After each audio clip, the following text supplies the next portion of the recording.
This could be a problem. The CDC has closed the airport. They have still not released the survivors. If they continue to treat this as an epidemic, it will delay our timetable. In an hour, nobody will be talking about an epidemic. And I'll have the 4 survivors on the street. We will accomplish this how? Disinformation. A good story always trumps the truth. Just give the press a villain to hate. Now that this is done... Because I can see myself. I see you. Oh, so now, okay. Is Ronnie here? Is Ronnie here? Did he say the prayer?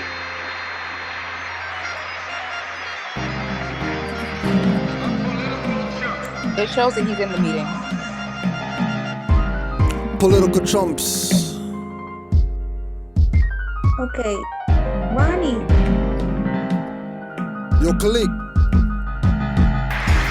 Political chumps always clapping at lectures, won't take notes. Can't speak on what they know, they just quote. Civil rights lawyers won't tell blacks the truth or the difference between in for life or civil lit or mortus. Appropriate persona, it's 2014. Blacks act like their brains on morphine. Think less, do little law studies. My Maur buddies wanna write a book for law dummies, cause they don't get it like teaching caveman rocket science. Politicians rule minorities within your pocket science. Pulling out dollars to give to those in white collars. Salivating, waiting for your green up college. Calling themselves poor, but they spending millions and billions on everything but their own children. He was a good boy to mom on the couch living, but a heartless criminal and known villain.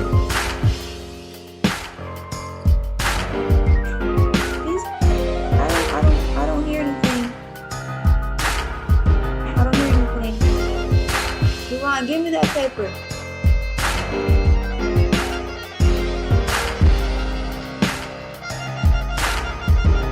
Political chump, treated like a political skunk, marching and picketing for civil political junk. Wars of the crown, states they break, but won't respect nationality or their prophet's face. Not talking Muhammad, Yahshua or Buddha, but the Sharif they call Sheriff, the law tutor. Founded a civic organization to build a nation, eradicating what the blacks were facing. Segregation, Jim Crow laws, enter through back doors and led on. They using rope as weapons, cause I slipped and touched a cave bitch wrist. They bomb my town and label me a rapist. I wasn't a secret, everybody saw, but to my people they never kill crackers but fighting their wars. To kill innocent people that did nothing to them, and only cuss out the ones that did something to them.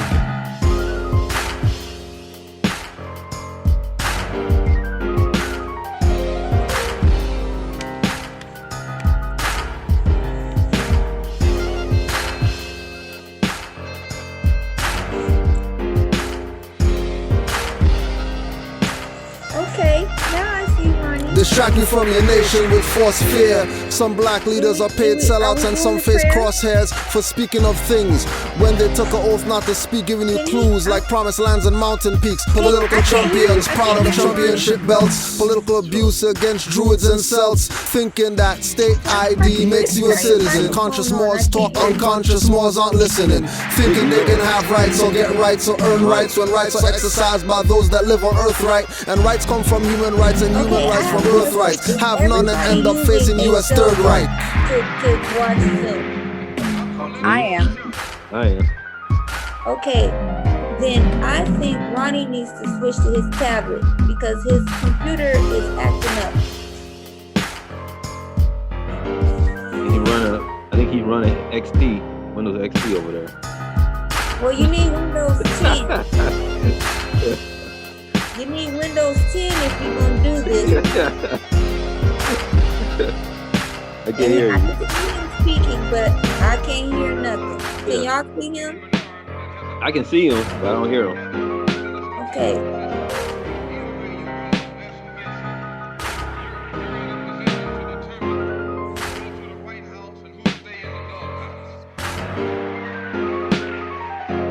Okay, so Ronnie, I can see you, but I can't hear you. So I'm going to ask you, do you want me to read off the prayer? Okay. Allah, the Father of the universe, the Father of love, truth, peace, freedom, and justice.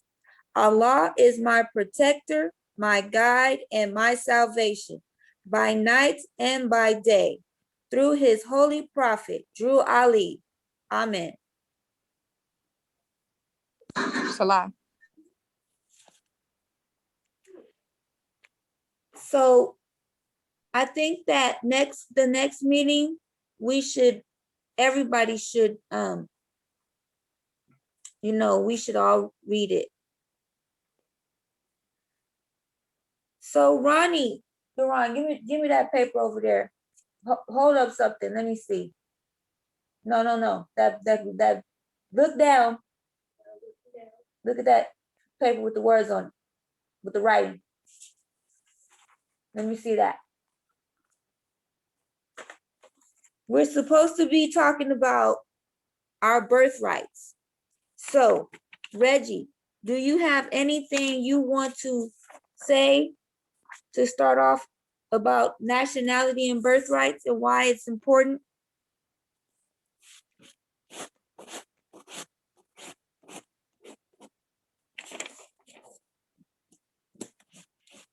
Reggie, did you leave me?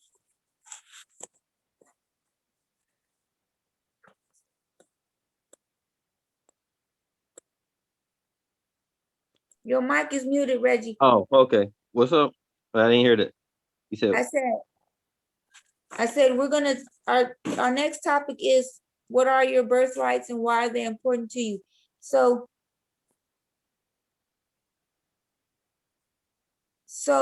do you want to say anything about the birthrights?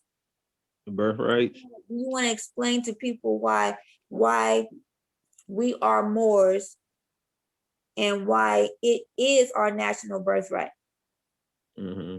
Because it ties you back to your ancestors. Mm-hmm. I guess my screen froze. Started screen Hello? sharing. Can you hear me?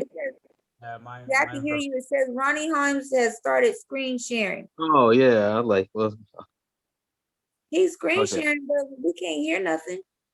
Oh, I was like, I see my screen froze for a minute. Like, I saw him sharing the screen. If you swipe to the left, you can see the people talking. Yeah. Yeah, nationality is important because it ties back to your heritage of your ancestors. Mm-hmm. It ties you to land and everything else, to your culture and stuff. And that's very vital in these days. We have unity and good communication and even nation building. And Which we is must have a what we're common trying ground. to do now, is nation build. Yeah. Mm-hmm. We gotta come as one on one nation on there, because it's very important nowadays. You see everybody else have their own stuff together, whether it's business, schools, whatever, education. They have all that, and we working towards that, and teaching about our heritage to our family, children. Let them know that our nationality is important and it's still recognized around the world today. But a lot of people still don't recognize nationality and their birthrights. So nationality is important because if we begin now to recognize who we are, we can pass this down to generation after generation. And as we begin to wake up and acknowledge who we are, the things that we know that are true to us, we can give to our children, and it will continue to thrive. Absolutely. They're the future. Yeah, because you got to teach them who they knowledge of self. That's the first beginning. Yes. So the reason for us coming together today and starting what we're trying to do today is so that people can know that nationality is important, because Noble Drew Ali didn't say that nationality is ordered today for nothing. There's a reason behind that. And by us knowing who we are as a people and declaring our nationality, then we can take back what was stolen from us, which is our free national name, our land, and our status as a people. Because we've been being mistreated for entirely too long, and we are overdue on what it is that we need to be doing to get back everything that was taken from us, all the important stuff.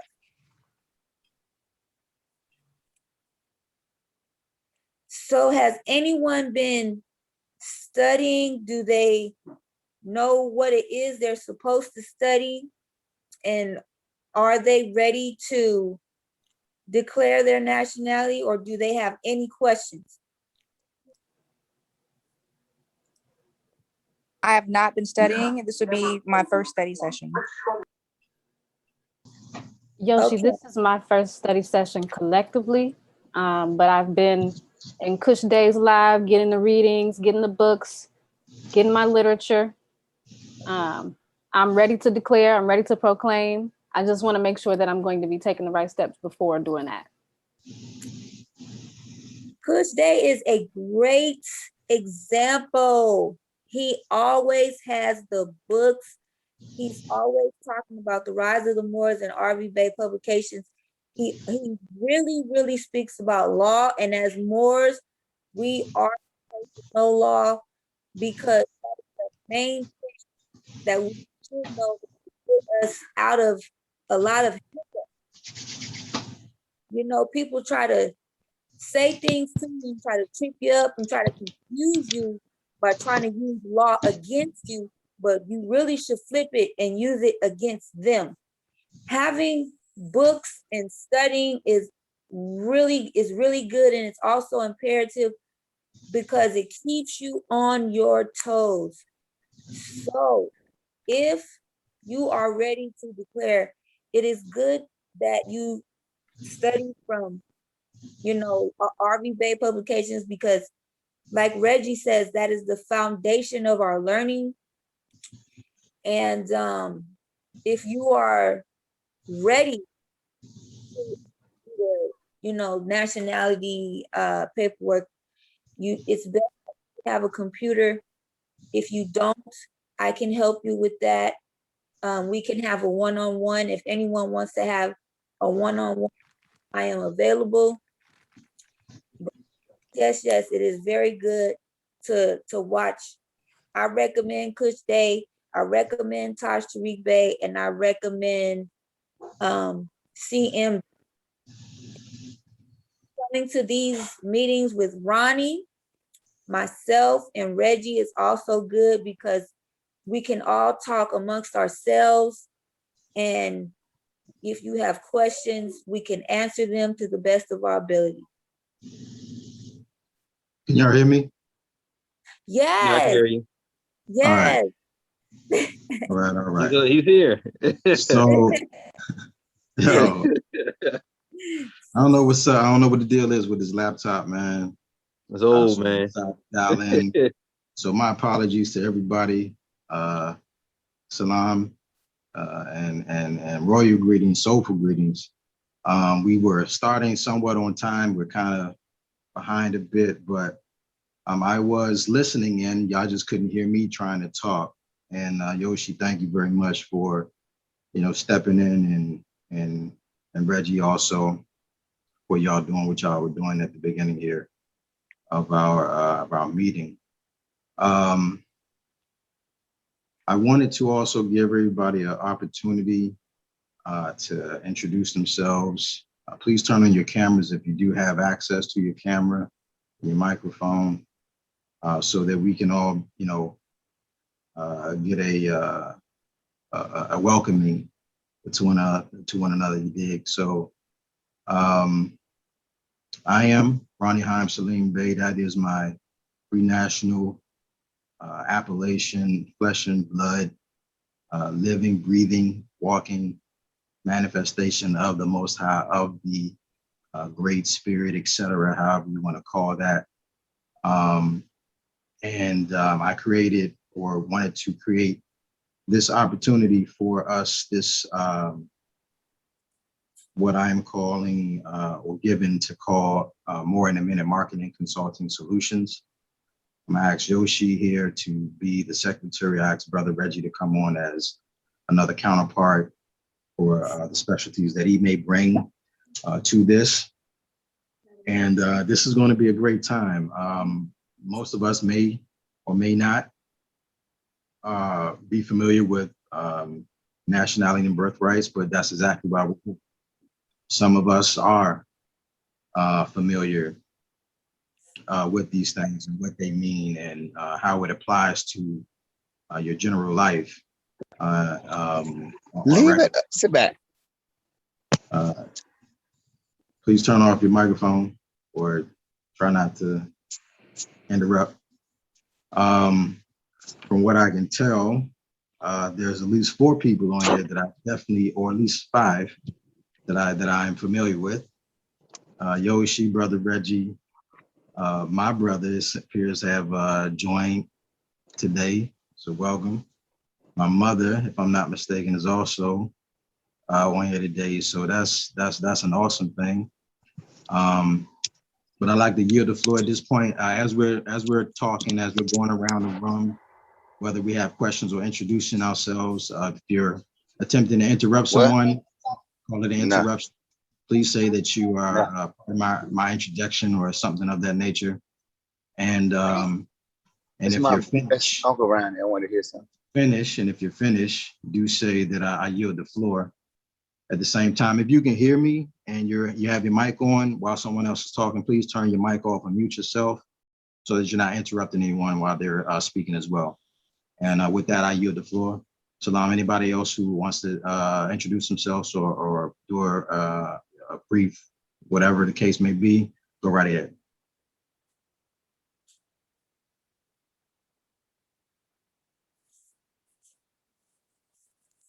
Well, I'm Sister Yoshi.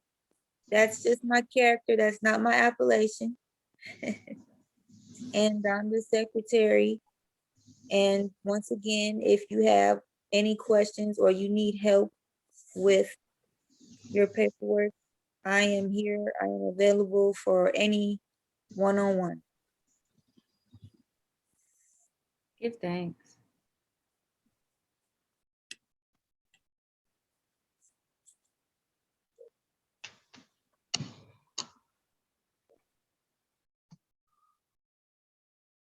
All right, so if no one else actually has anything else to really say at this moment, welcome to everyone.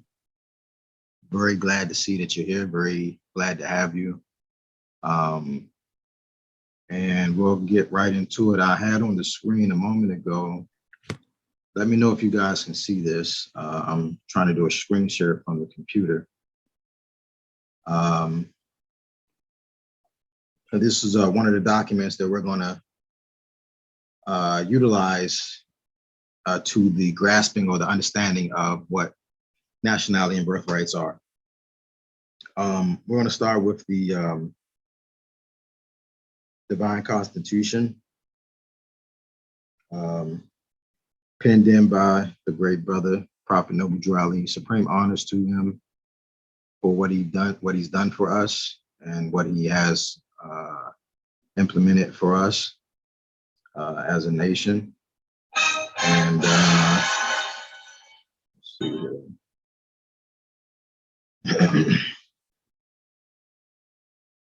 Can y'all see that?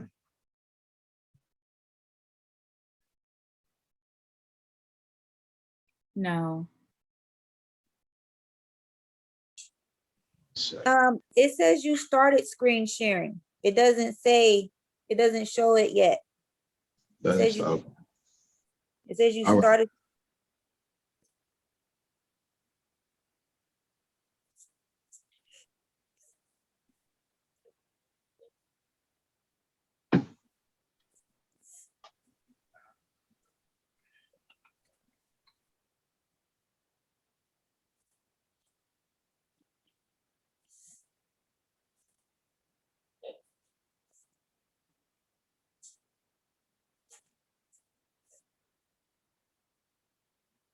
The screen sharing is on.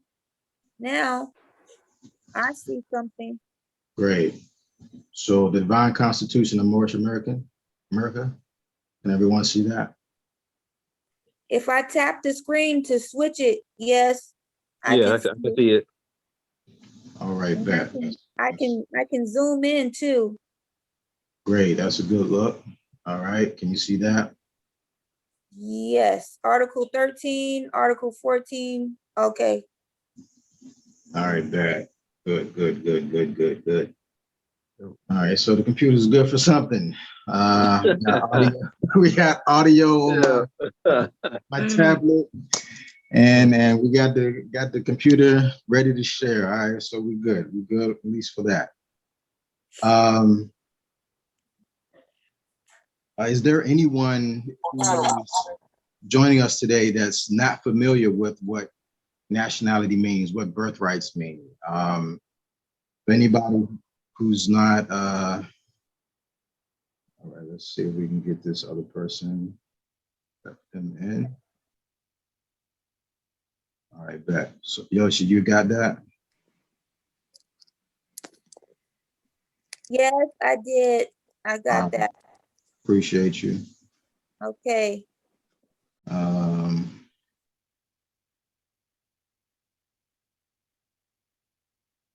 Is there anybody here at the moment that is not familiar with what nationality and or birthrights mean, how it pertains to our general well-being as a people, as a nation? What is that? I think I'm kind of reiterating what we did in the first meeting, and that's simply because that first meeting we were, by the skin of our teeth trying to get things situated, and that was the very first time that we were doing that. So does anyone have any opinions they'd like to share as it relates to nationality and birthrights? Any questions before we get to reading any documents that pertains to what this actually means on a individual as well as a national, i.e. global, across the earth plane level?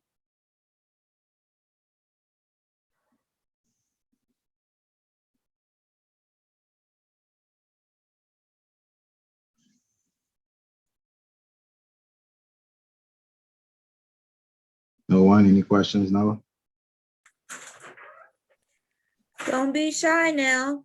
If you have questions, now's the time to ask them. Please say what it is that you might have to say.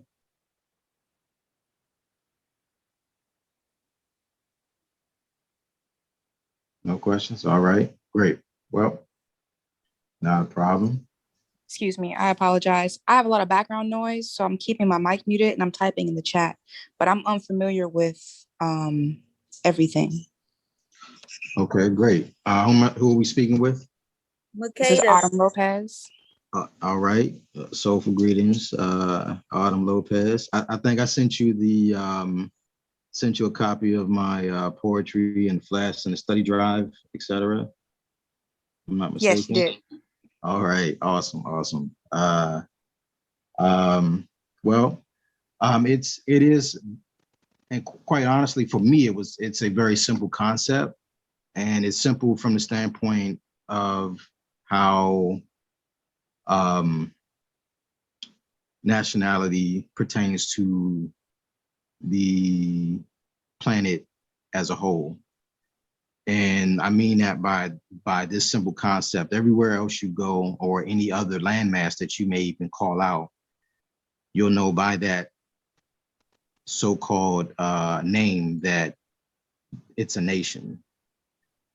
And unfortunately, by the names that we've allowed ourselves to be called by and or use here on what we call the North American continent does not apply to any type of nation whatsoever. But then our people are left to suffer the consequences of not having that nationality. And there are many names, very, very many names, from spook to color to to black to Negro, African American, Afro-American, Jamaican, and Puerto Rican, you will, to some degree, assume that those are nations, but they are not. And that's the biggest problem with our people, not only here in the northern hemisphere, northwestern hemisphere of this planet, but globally. And that completely and immediately ties back into certain documents that has been provided to us by the nations of the earth, and by in particular what is called the United Nations. So I'll go ahead and do another screen share real quick here, and we can take a look at a few documents. Before I do that, however, you can follow along with those of you who may have a study drive. You can actually follow along on a study drive, and they are available as well for so-called purchase. If you are interested, it is packed with a ton of information you will study for about the next 20 years, and hopefully it would lead you to dive into other areas of understanding and knowledge so that you can get an understanding and overstanding of those things that pertain to nationality and birthrights. This is not something that you're going to grasp yesterday, but you will get it, especially as it relates to freedom, if that's what you really want for self, your mind, for your children, for your great grandchildren, great grandchildren, etc. So one of the documents that I think is completely important. First and foremost, supreme honors to our illustrious prophet, Noble Drew Ali, may peace be upon him. He is the founder of what we call the Moorish Divine National Movement here in the Northern Hemisphere. He's not the first of the so-called prophets to bring consciousness or higher level of consciousness to us as a people, but he is the most recent one, and we should welcome that, because the freedom that we hope to have and hope to gain has eluded us on so many levels for the very long time. This here is the divine constitution of Moorish America.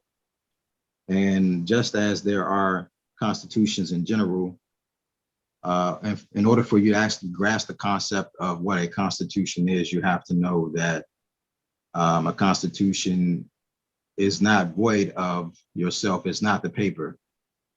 It has nothing to do with the paper at all. Just like your nationality has nothing to do with the paper that it may be written on.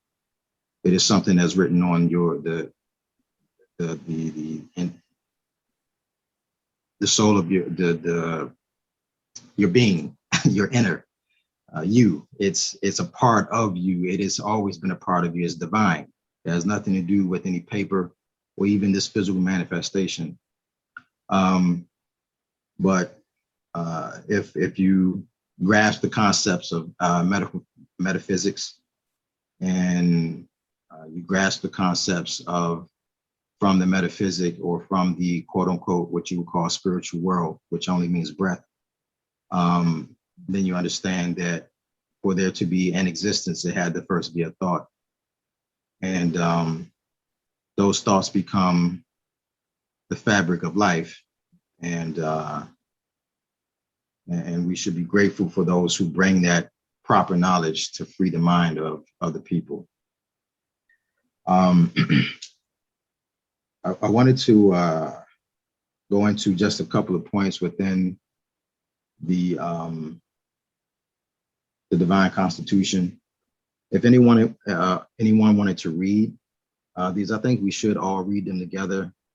It's about 11 of us here, so we can all at least do one, those 7 of us, because there's only 7 acts. So whoever would like to chime in, please do. I'll go ahead with the first one since I am the so-called host.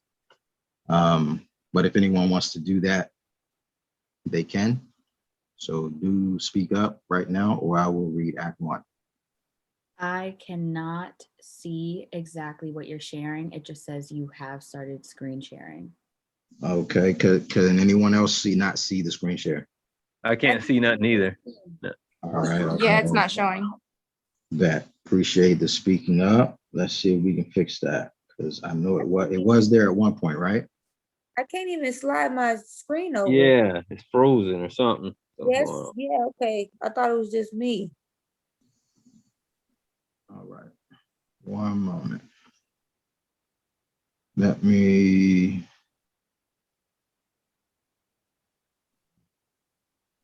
Still nothing?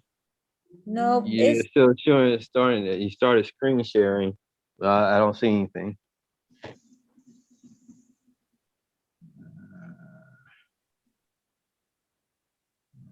Bogus. Come on, man. It did work the first time, right? it worked the first time, but now it's off and I can see everybody again. It's acting funny. All right. So want to be starting something. Come on, MJ.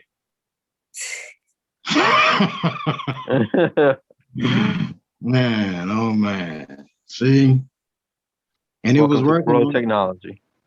You know what I mean? And it worked on the last one. When we did the trial run, it ain't had no issue. But the trial run only had 3 people in the room. These are facts. These are facts, but yet it should not matter. I completely agree with you. Is it working now? All right. It's on now. All right. Back in business. All right. So we are here. Is anyone unable to unmute their microphone? Let's make sure that we're good on that.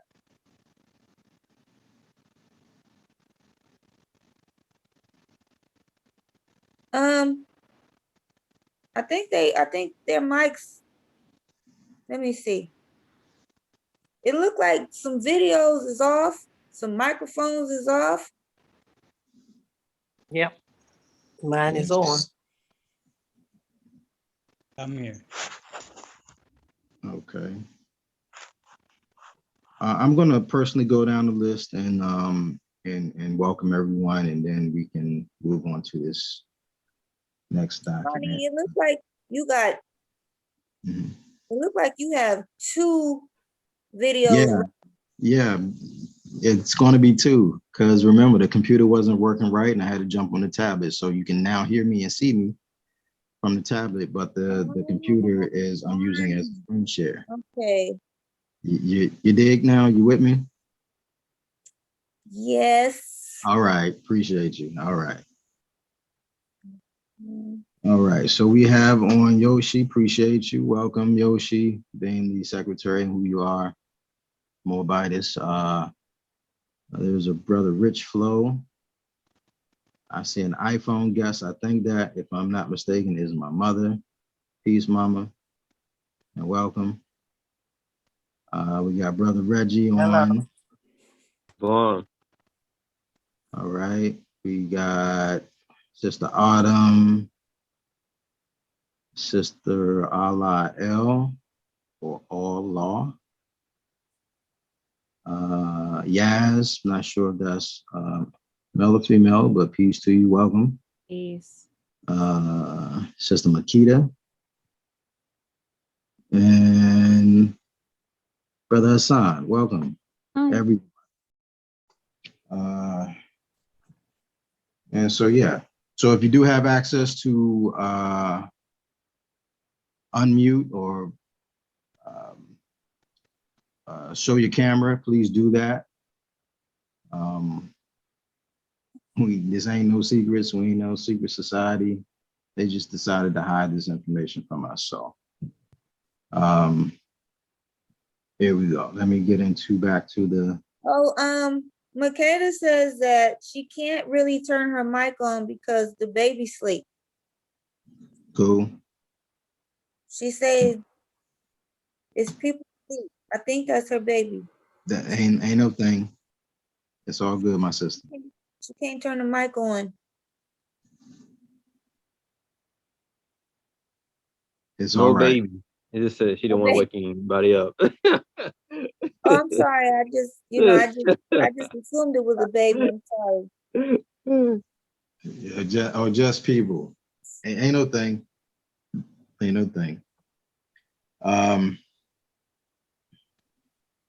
Well, let me get back to the Divine Constitution.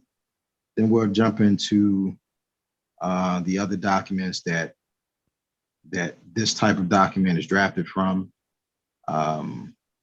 such as the Constitution for the United States of America, Organic Constitution, that is 1787-89. We'll read the Universal Declaration of Human Rights. We'll read the rights of indigenous people. We'll try to tackle a bit of the rights of a child, which all those documents are universal documents. These documents are for natural beings, and it speaks directly to the principle of nationality and birthrights. It's Islam to that, brother Hassan, and big welcome to you, man. Divine Constitution of Moorish America, Act 1. The Grand Sheikh and Chairman of Moorish America are empowered to make law and enforce laws with the assistance of the Prophet and the Grand Body of Moorish America. The Assistant Grand Sheikh is to assist the Grand Sheikh in all affairs if he lives according to love, truth, peace, freedom, and justice. And it is known before the citizens of Moorish America. Anyone want to read number 2?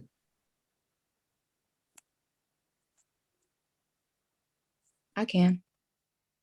Islam. All right. The bylaws, Act 2. Excuse me. All meetings are to be opened and closed promptly according to the Circle 7 in love, truth, peace, freedom, and justice. Friday is our holy day of rest because on a Friday, the first man was formed in flesh, and on a Friday, the first man departed out of flesh and ascended unto his Father God Allah. For that cause, Friday is the holy day for all Muslims all over the world. Right on, right on. Act 3, anyone? I will read. Act 3. Love, truth, peace, freedom, and justice must be proclaimed and practiced by all citizens of Moorish America. No citizen is to put in danger or accuse falsely his brother or sister on any occasion at all that may harm his brother or sister, because Allah is love. Indeed. Indeed. Act 4, anyone?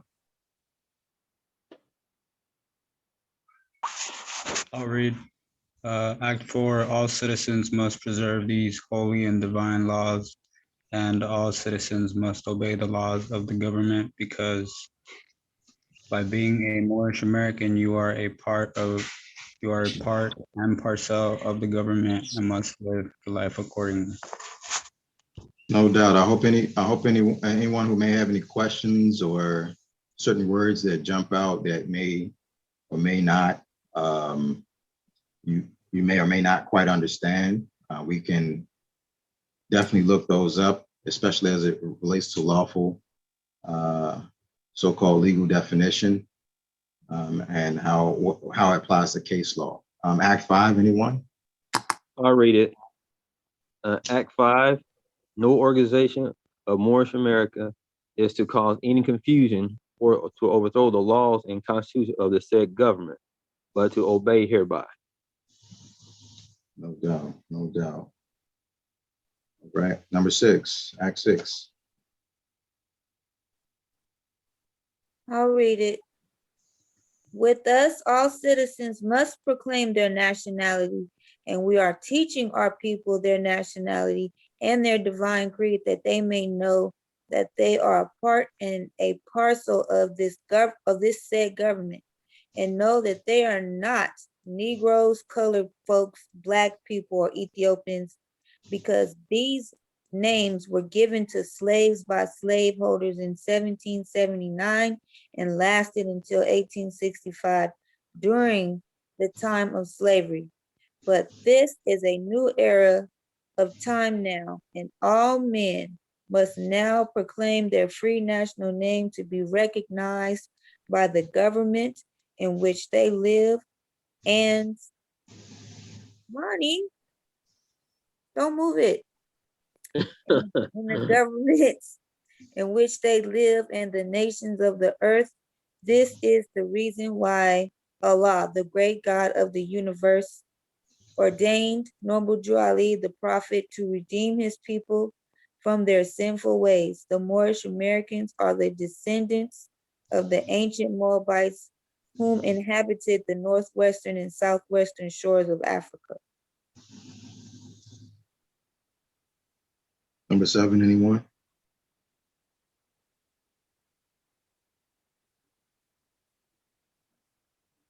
All right, I'll read it. All citizens must promptly attend their meetings and become a part and a parcel of uplifting acts of Moorish America. Moorish Americans must pay their dues and keep in line with all necessities of Moorish America. And then you are entitled to the name of faithful. Husband, you must support your wife and children. Wife, you must obey your husband and take care of your children and look after the duties of your household. Sons and daughters must obey father and mother and be industrious and become a part of the uplifting of fallen humanity. All Moorish Americans must keep their hearts and minds pure with love and their bodies clean with water. This divine covenant is from your holy prophet, Noble Drew Ali, through the guidance of his father, God Allah. And we went through the Moorish American prayer earlier while we were still having computer issues. However, I'll go ahead and read that again. Moorish American prayer. Allah, the Father of the universe. And I'm going to briefly stop right there. We must know and must study on terms and words and where they actually come from. And Allah is actually a feminine name or title. It's really a feminine manifestation of the principle of one of the 7 Hermetic principles that deals with masculine and feminine principle, correspondence, etc. And it doesn't mean father. There is not a father who can ever birth a child into this existence, but he can be an electrical charge as it relates to that. So all life does come from mother, even this very earth we call Mother Earth, and yet a lot of us, we discredit mama such a very disharmonious way. But Allah, the Father of the universe, the Father of love, truth, peace, freedom, and justice, Allah is my protector, my guide, and my salvation by night and by day through his holy prophet, Drew Ali. Amen.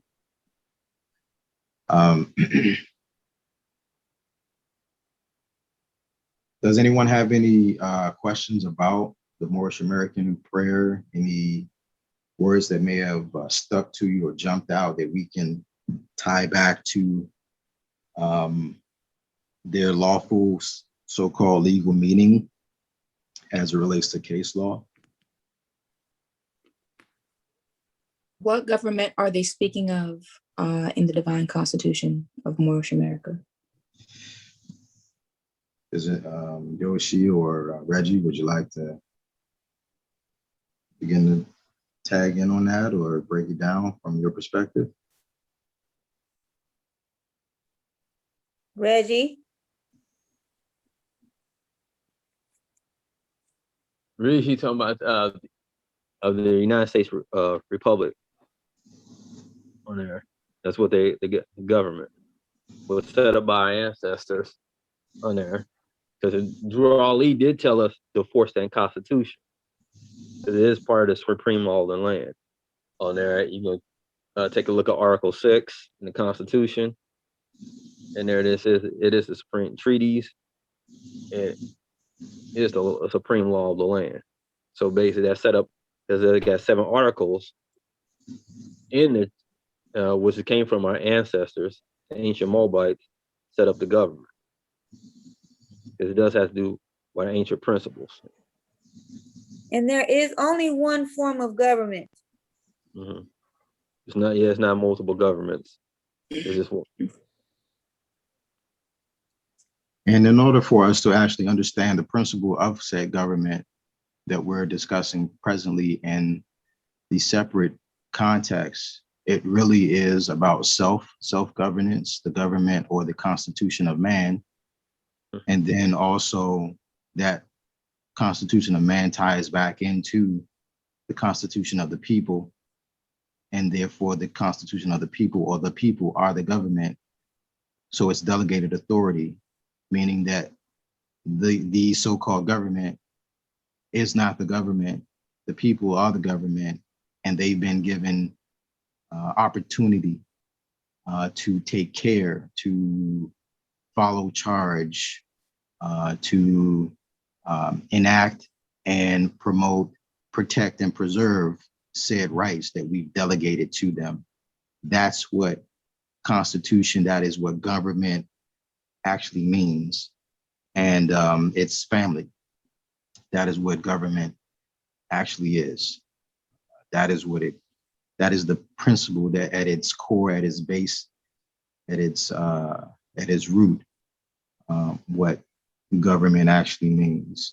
If you break down the word govern or government, to govern is simply a set of principles, as you were, and then ment most certainly means the mind. So it is really a self-governance that these principles apply to when they become constitutions and so-called governments. It is really for the people, by the people. It is by the principles, whether they've told you this or not. It has always been by the principles of love, truth, peace, freedom, and justice. But unfortunately, there are dark forces that seek to use that information for so-called evil as opposed to so-called good, because there is neither one of those two things. Just like there is really no light and darkness, there is only a perception thereof as it relates to light and dark. And that light and darkness are both parts of your humanity, your higher and your lower self. And what we see in the world is simply a mirror of what we're deciding to create as a piece, as a people, as a nation, as individuals. And whichever nation that may be, there are many nations amongst the human family. There is only one human family. There is no race, as it were. I don't see us running anywhere except for trying to beat each other over the head with what we think we know. But add to your wisdom, brother Islam. Islam. To help assist the sister, go into the law library, bring up the John Bouvier's Third Rawls revision up for her and others. Is bring right. up the definition for government and the definition for flag in the John Bouvier's Third Rawls revision, and have her read it for herself. So she will not know by being told. How you? Indeed, Islam to that, and I appreciate that add-on, and you're most certainly correct, and we can actually grasp that right here on this study drive. You said Bouvier's 3, right? Yes, John Bouvier's Third Rawls revision. All right. Look up the word government and have her read government and have her read flag. Indeed, and big ups to Brother Hassan. That's who gifted me with a lot of this initial and beginning information. So this is also available to everyone else. This is by no means a charge. The only charge you have is to understand and know who you are and begin to enforce that constitution as the prophet instructed us to do. Law Study Drive, is it here? I think it's here. Did anyone else have any add-ons, any other questions while I see if I can find this Bouvier's Law Dictionary? Black's Law is on here as well.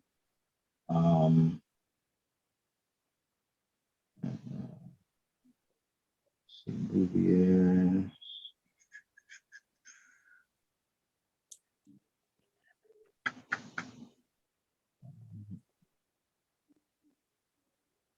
And I also have the hard books. Good place to look for hard books at great prices. One of those websites that I definitely use on a regular basis is Scribd is a good one, but that's for PDFs for the most part. But if you want a hard copy book,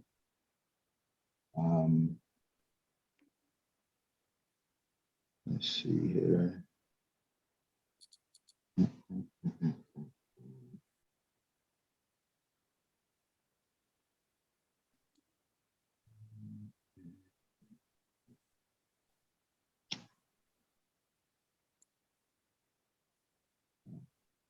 Thrift Books, great website.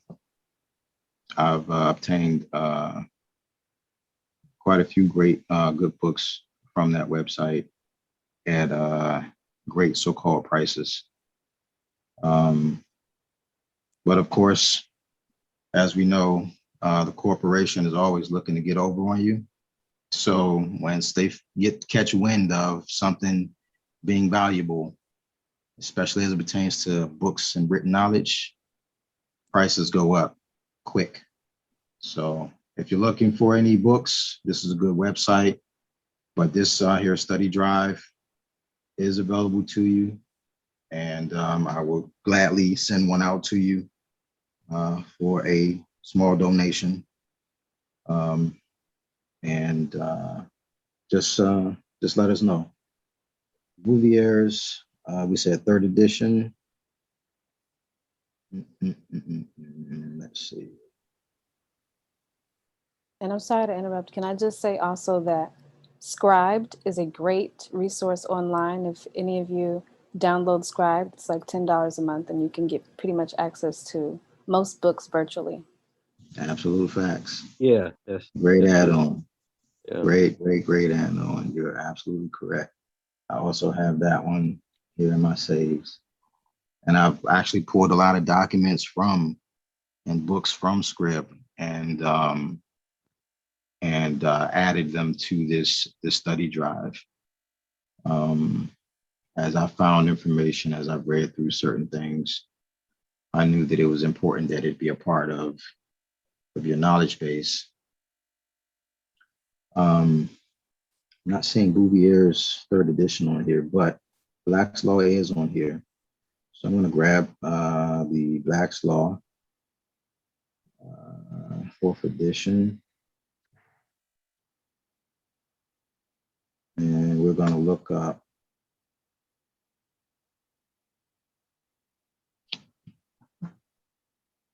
You're able to search in your search bar if you have it. absolute facts. Thank you for that add-on, my sister. You're correct. What word were we looking up? Government. Government.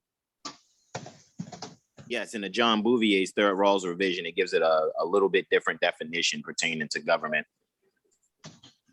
Because what you get in Black's Law Dictionary 4th edition,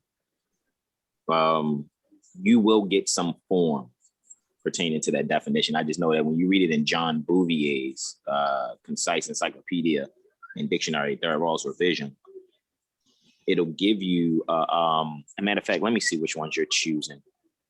Spread your, see where it says date modified up there? Spread that so that you can see the extension. Go to the left of date modified. Just wait, don't press anything. Just move your cursor to the left. That's what you want to see, but move it to the left. Ah, gotcha. Okay, I dig. On the one with name, yeah, right. And spread that so you can actually, yeah. Right on. That's the one you want right there that says volume, because see the ones that says 1914? That's where you want to find them. They come in 3 volumes. F through G is the second one, I think. The one that has F and G in it. Volume 1, I think, is A through F or something like that, or A through E.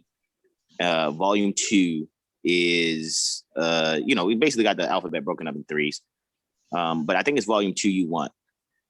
And I think that's going to give you the F and G portion. So click that one, right? And that's where you should be able to find flag and government in the John Bouvier's Third Rawls revision. Now, of course, if you type it in the find, what you're going to get, like a concordance, you're going to get wherever that is. So I can't really remember the page specifically. However, that's not bad. It got you in the F portions. So maybe you could, if you wanted to start with flag, you're not too far from there. And then, and I still see it generating on the right-hand side to get all your results there. And as you press enter, I'm pretty sure it'll take you to each government. But just if you scroll down and find just in itself flag first, have the good mother read flag. And then to answer our question about government, as she reads it, yeah, flag's right there. Goodness gracious, that one hits real hard. I'm going to yield so that I'm not verbose. Then you have the good mother read it. I yield, and then when she's complete, then we can go to government and some other things there, because she asked a real important question as you're reading the Divine Constitution and Bylaws. I yield. Many thanks for that. I believe that was my good brother Hassan. Appreciate you, bro, for tapping in and speaking up on that. Did the sister want to read that flag?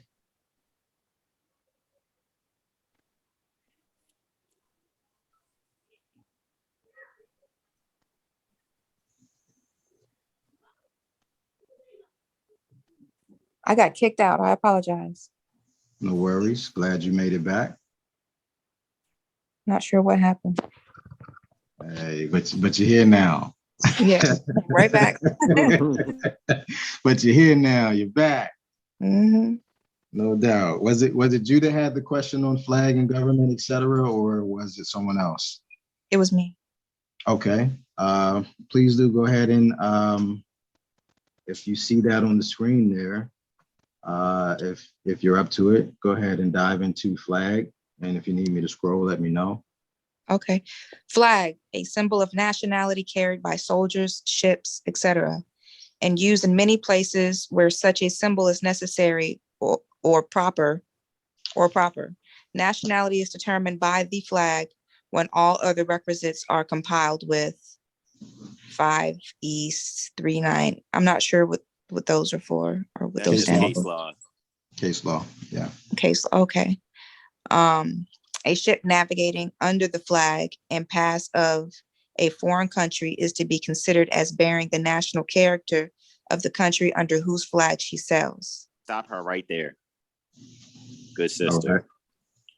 Okay, now in that, what the spirit that can be motivated in all of us, including myself, in her reading that, is to see that when we're navigating without the maliciousness of, oh, they're using maritime law against us. This is how you use what is, an enemy as your footstool. You can sit there and wear a Moroccan pen, Moroccan flag pen. And as you're walking or traveling anywhere, technically what's in your mind, without expecting people outside of your mindset to really respect what that really means, since you read it yourself and you wear your nationality as represented by whatever flag you're wearing, what you're actually stating is what your mindset and character is. So now the government is dealing now with a mindset. And I trust that with that being said, you're not a ship. And if someone now wants to treat you like such, and you have this flag on whatever it is you're navigating with, then you can see clearly that what you're stating as notice to everyone in view of said flag, the national character pertaining to the Count Rye, the country under whose flag she sails. Now we know that you're not sailing because you're on land. However, there are people that have a mindset that think otherwise. So this would be looked at as a strategy pertaining to defense, in which no one would have jurisdiction unless they are dealing with Morocco. And who has jurisdiction at Morocco are nationals, declared and proclaimed Moorish Americans. Checkmate. You can go to government now. I yield.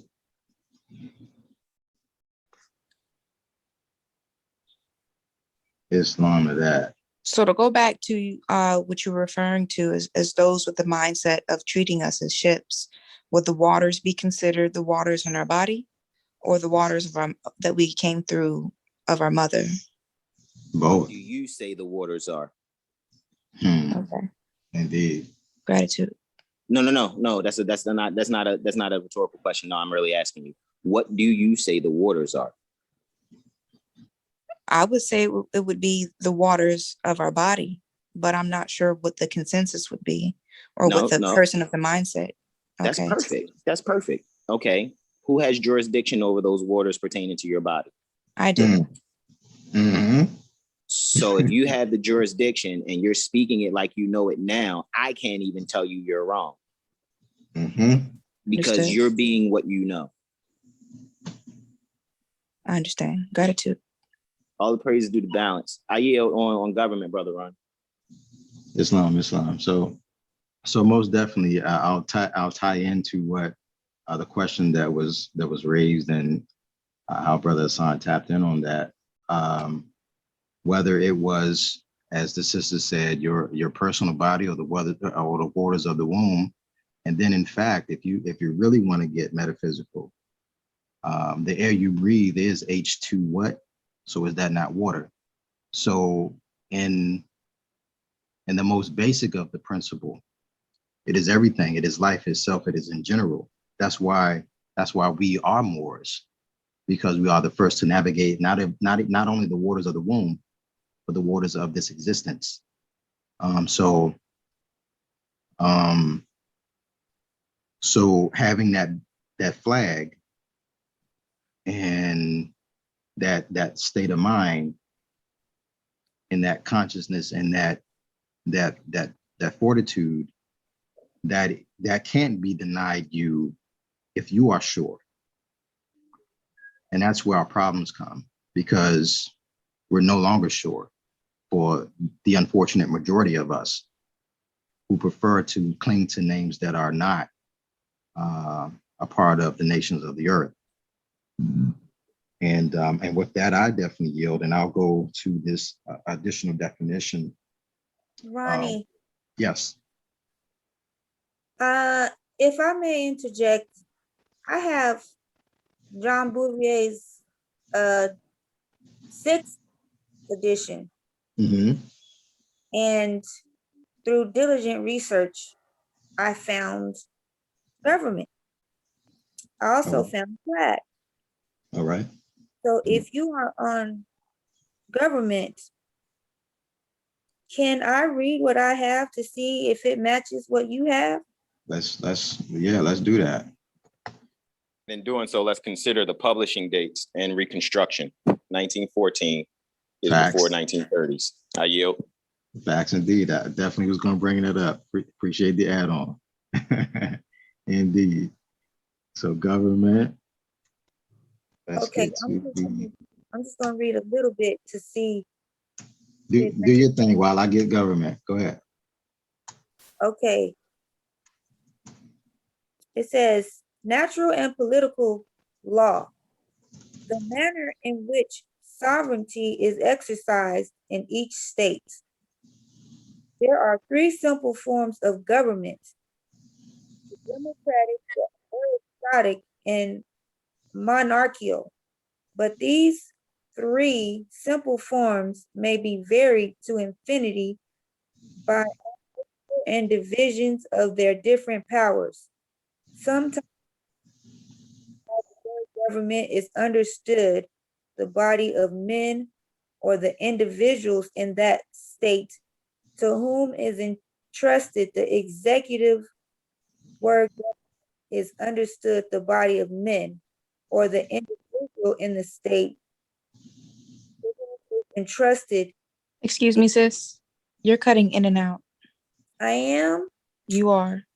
Like, I missed the first two bodies of government in the beginning, and it continued to cut in and out. Well, Jiminy Cricket, I don't know how to fix it. It almost sounds like you're placing your hand over the speaker and you're becoming muffled. My hand's not on the speaker, though. That's odd. Whose cricket was that?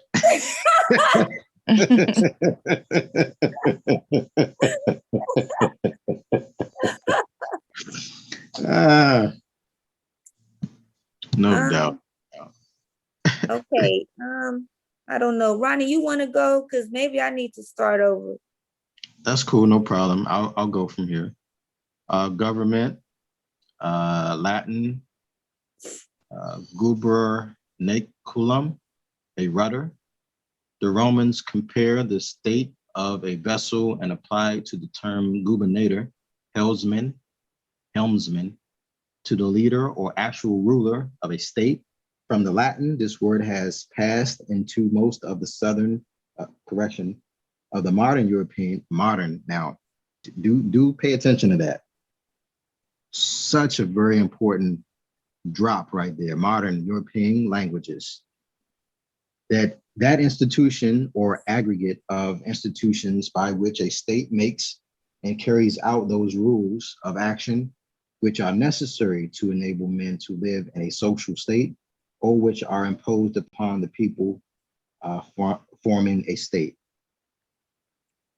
And a lot of times in the small print, you get a very, very clear definition as it relates to the word that you're digesting. Let's see if we can.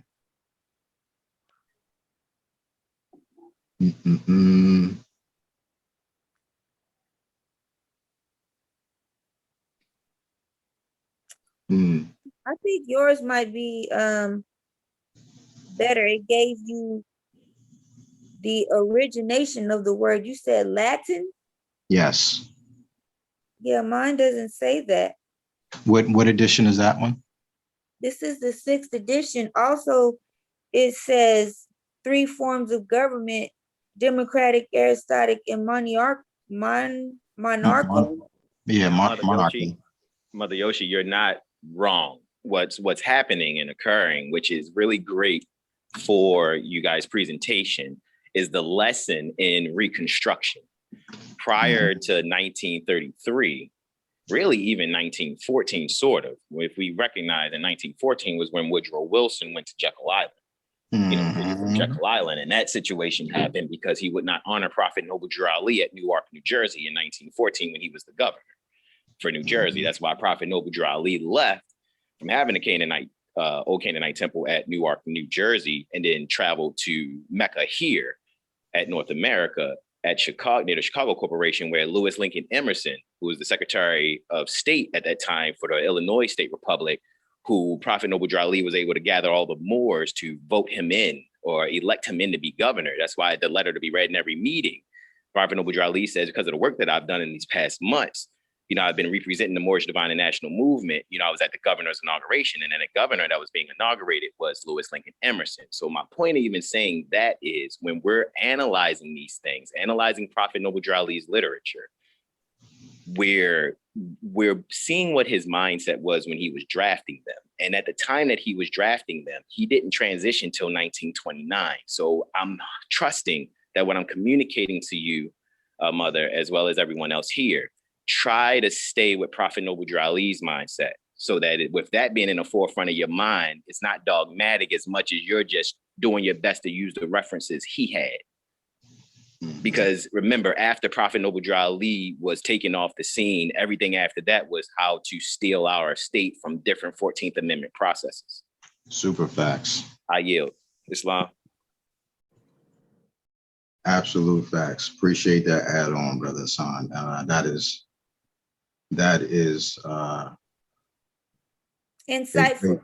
Yeah, great drop of info, and a lot of us are not very privy to the establishment of the old Canaanite temple in 1913, and then the subsequent creations thereafter, even up into the last one being the religious, what many mistaken as the religious corporation of the Moor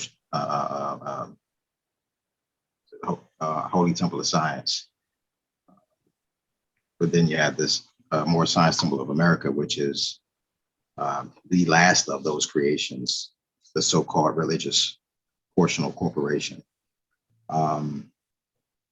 Which sister's question getting answered, Brother Ronnie? I ain't want to make sure. I want to make sure I didn't take y'all off y'all thing in being too verbose. So this is me making sure that I didn't go off the top. I appreciate that, and let's definitely go back to that to be certain.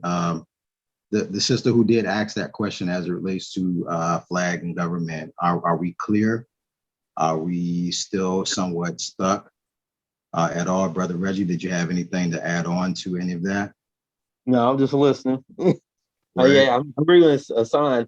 You do have to reference the Reconstruction periods, how you look at later on law dictionaries, compare like, say maybe 20, 30, 50 years ago, compared to looking at early 1900s, they did reconstruct the words in some of the, you can have the same, we looking at government.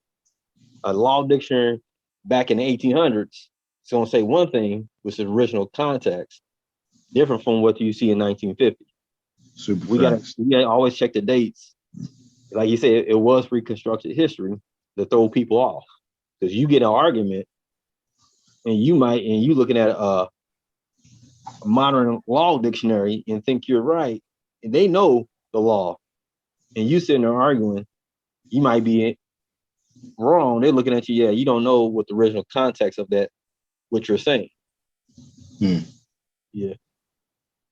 And lastly, if you don't mind, the reason why I wanted you guys to see it that way, because when you get into the Latin pertaining to gubernacle, right, and the sister said, hold on, what government is Prophet Noble Drew Ali speaking on? And Brother Ronnie did go into the Constitution of Man and all of these things. My purpose of even saying it, so it doesn't seem like I'm just being enigmatic, the purpose of me asking it to be read that way and demonstrated that way for the mother that asked is because the ultimate thing is, this is, you knowing yourself. Mm-hmm. And when you see that government actually is how you conduct yourself every day, because the rudder and sextant is you navigating the helm of the ship, even though you're not a ship.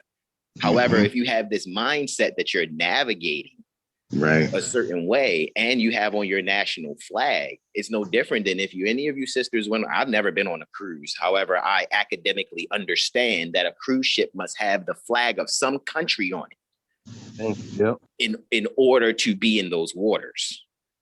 So even when you have, a tsunami on the land called admiralty law or maritime law, the way you surf is being national, because you're not under drowning. You're actually above, navigating in your own mirkaba, your own ship unto yourself, which is really not a ship.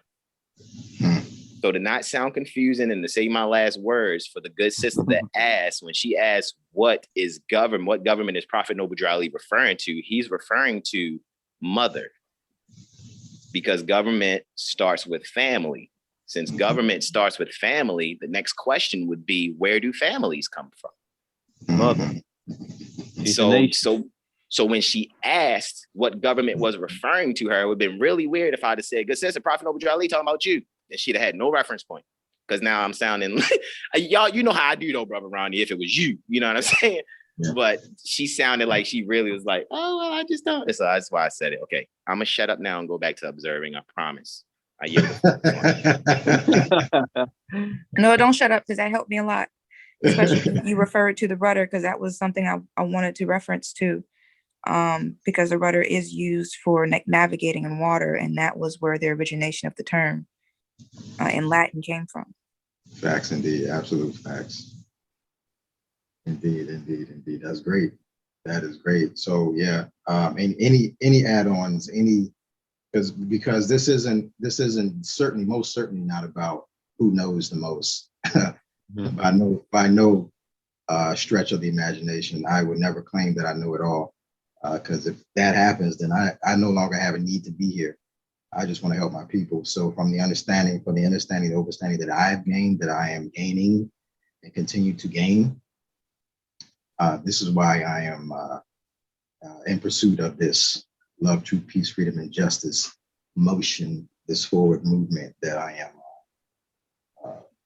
walking within and with you all with. So any add-ons, any questions, feel free. This is an open discussion. We're learning basically together so that we can begin to work as a unit of people wherever we are, because the entirety of Midgard is our sea, since we're talking about navigation. So, I have some posts on my page, a lot of them, where I'm talking about maritime law, and it all ties into mooring, and it ties into passports, things of that nature. So I can go back and look, read those if anyone is interested, because we're not a ship, and when you are mooring your maritime law, like it's like a how can I say, commerce. It has something to do with that too. touches into that, I agree. So let me go back and to my posts here, because I'm on 2 different devices.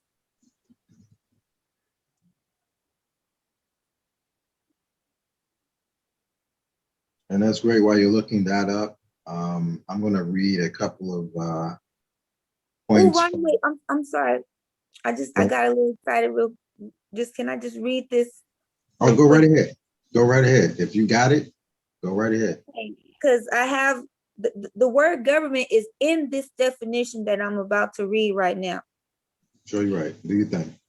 It says passport in international law, a document issued to a neutral merchant vessel by her own government during the progress of a war, and to be carried on the voyage, containing a sufficient description of the vessel, master, voyage, and cargo to evidence her nationality and protect her against the cruisers of the belligerent powers. This paper is otherwise called a pass, sea letter, sea brief. Which became the passport. Yes. Mm-hmm. Which truly and only absolutely applies to a ship on the sea. Mm-hmm. That's right.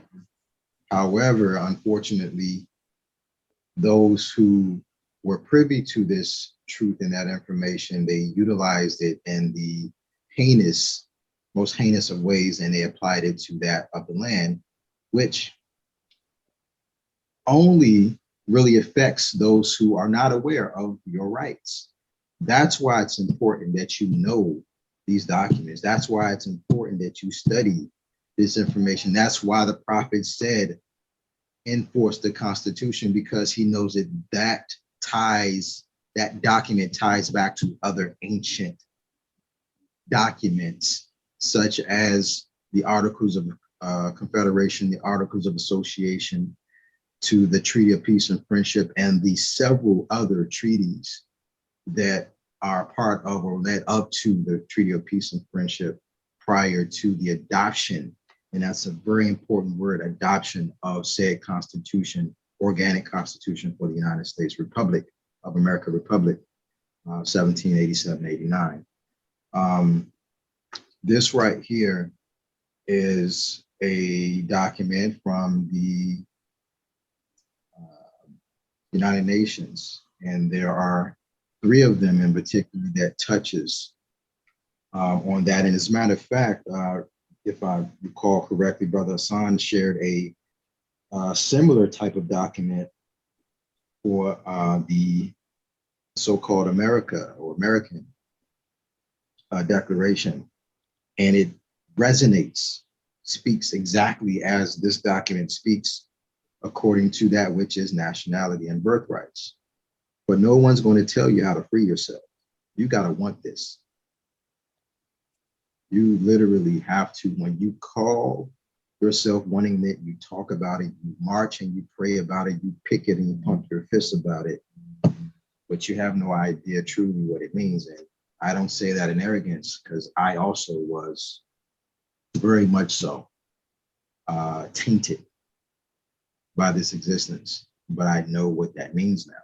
So to the best of my present knowledge, I walk within that and I enforce that.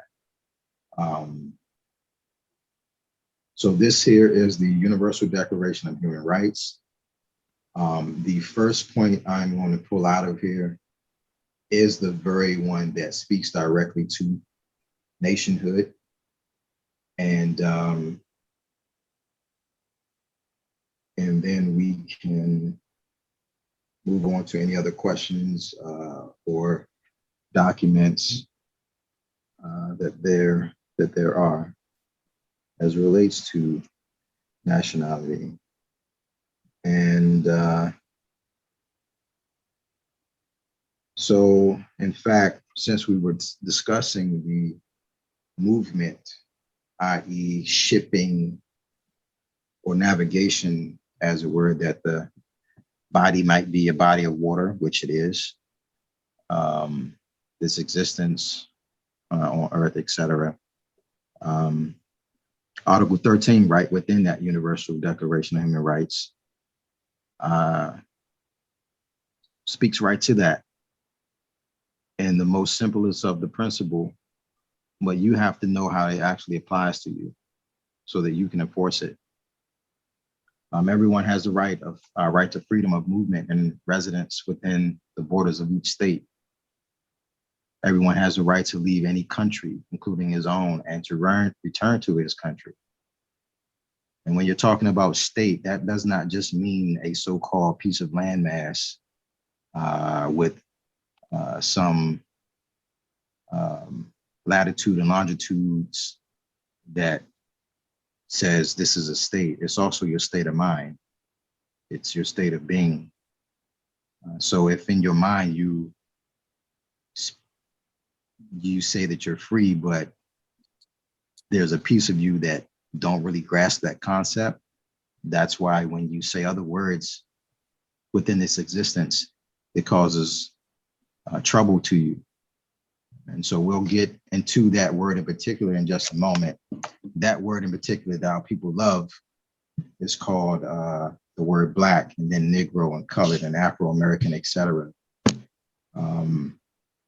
It is a word that is very misleading for our people. But here then in Article 15, it says everyone has a right to a nationality. Why would a universal document not prepared by a specific set of people, but that which it pertains to the nations of the earth, say something like that? Why would it say that? And this is 1948 for this document. All right. Why would it say that? Everyone has a right to a nationality. Why would it continue therein that same definition and indicate that no one shall be arbitrarily deprived of his nationality, nor deny the right to change his nationality? Mm-hmm. It's so important that we grasp that concept, because that really understanding that concept that's what begins to break the spell and removes your being and your mind from a position of servitude to a position of, if for lack of better words, superiority. But you're not superior to anyone, but there's an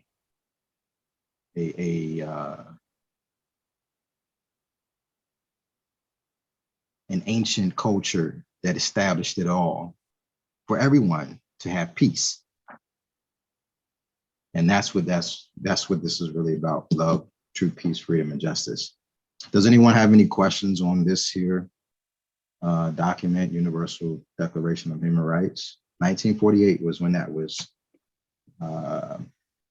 officially made universal law and or public knowledge. I do pertaining to nationality and passports. Right on. So I applied for a passport here in the United States, and I noticed that they provide no requests or documents to proclaim your nationality. They just proclaim it for you. And what is placed in the passport is not an actual.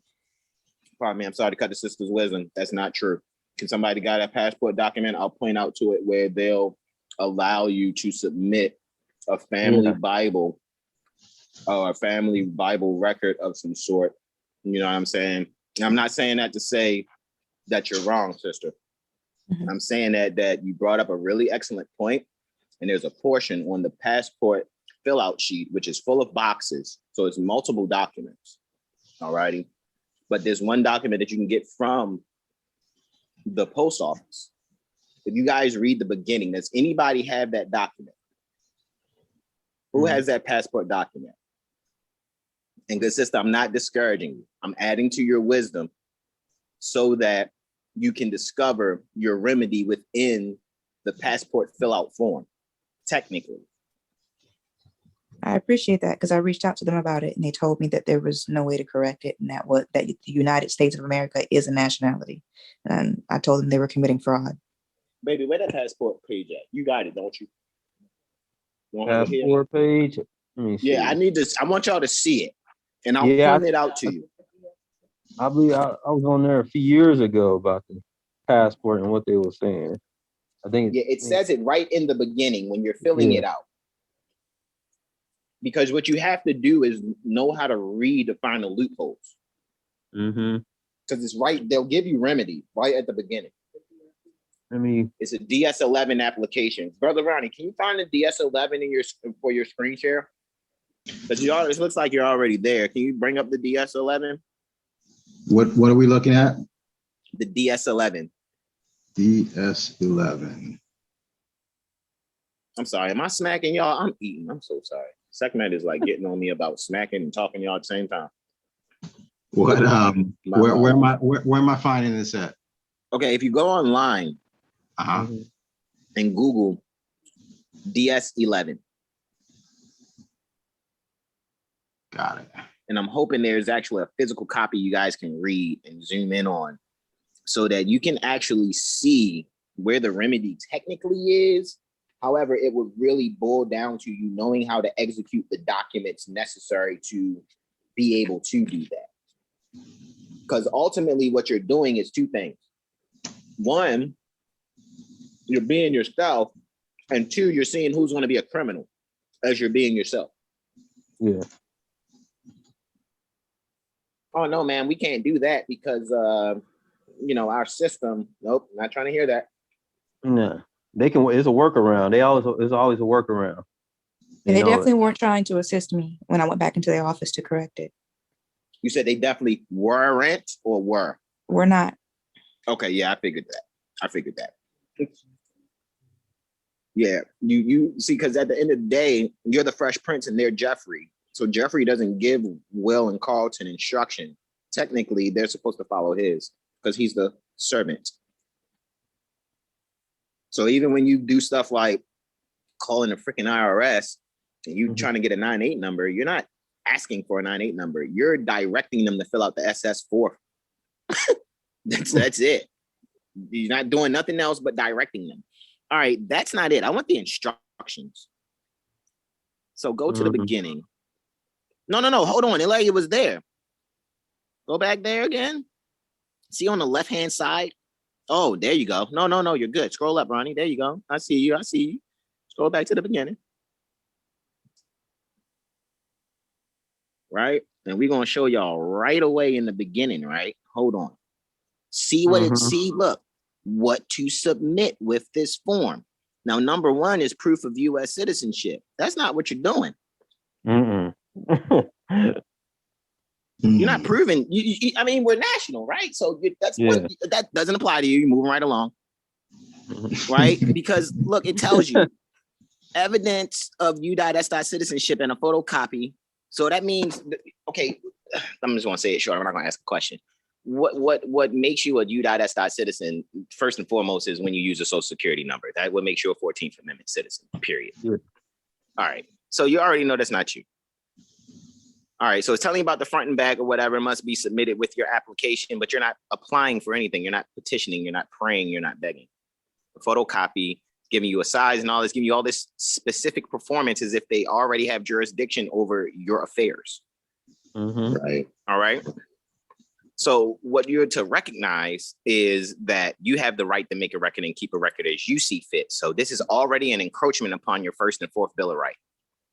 All right. So can you scroll down, Brother Ronnie? Because I want to actually see where it's letting you know. Hold on. As directed requirements for children. Keep going. Keep going. Keep going. Right there. I think this is what you want right here. We would be the applicants born outside the United States, sort of. I'm going to show you why. If you read right there, it says applicants born in the United States, right? It's saying submit a previous U.S. passport or certified birth certificate. Those two things already you don't possess. I don't care what you think you possess. You don't possess those things. Right, because they're not yours. Yeah. Period. You don't possess them. Passports that are limited in validity will need to be supplemented by other evidence. What other evidence? A birth certificate must include full name, date, place of birth, sex, date. Look at how much information that this is a warrant. If you're paying attention, this is a warrant to search your mind, and you don't have to submit. No, voluntarily. That's all it is. Now, look, if the birth certificate was filed more than a year after the birth, it must be supported by evidence described in the next paragraph. If no birth record exists, now we need a woman. I don't care if it's Mother Yoshi. I don't care if it's other the good sister that asked about government.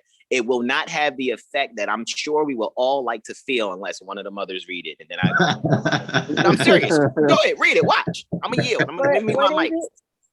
That part right there that says, if no birth record exists, and you're going to read all the way down to below where it says applicants born outside the United States, right? So start from if there's no birth certificate and end at applicants born outside the United States. Put your cursor there where it says if no birth certificate exists, Brother Ronnie. That's where you start, good mother. Right there. If no birth certificate exists. If no birth record exists, submit a registrar's notice to that effect. Also submit a combination of the evidence listed below, which should include your given name and surname, corporation, date and or place of birth, and the seal of other certification of the office if customary, and the signature of the issuing official. So what will they accept if you don't have a birth certificate? What will they accept? A hospital birth record. Well, you had a Lotus birth, so it happened at home. You damn sure ain't got that. Next.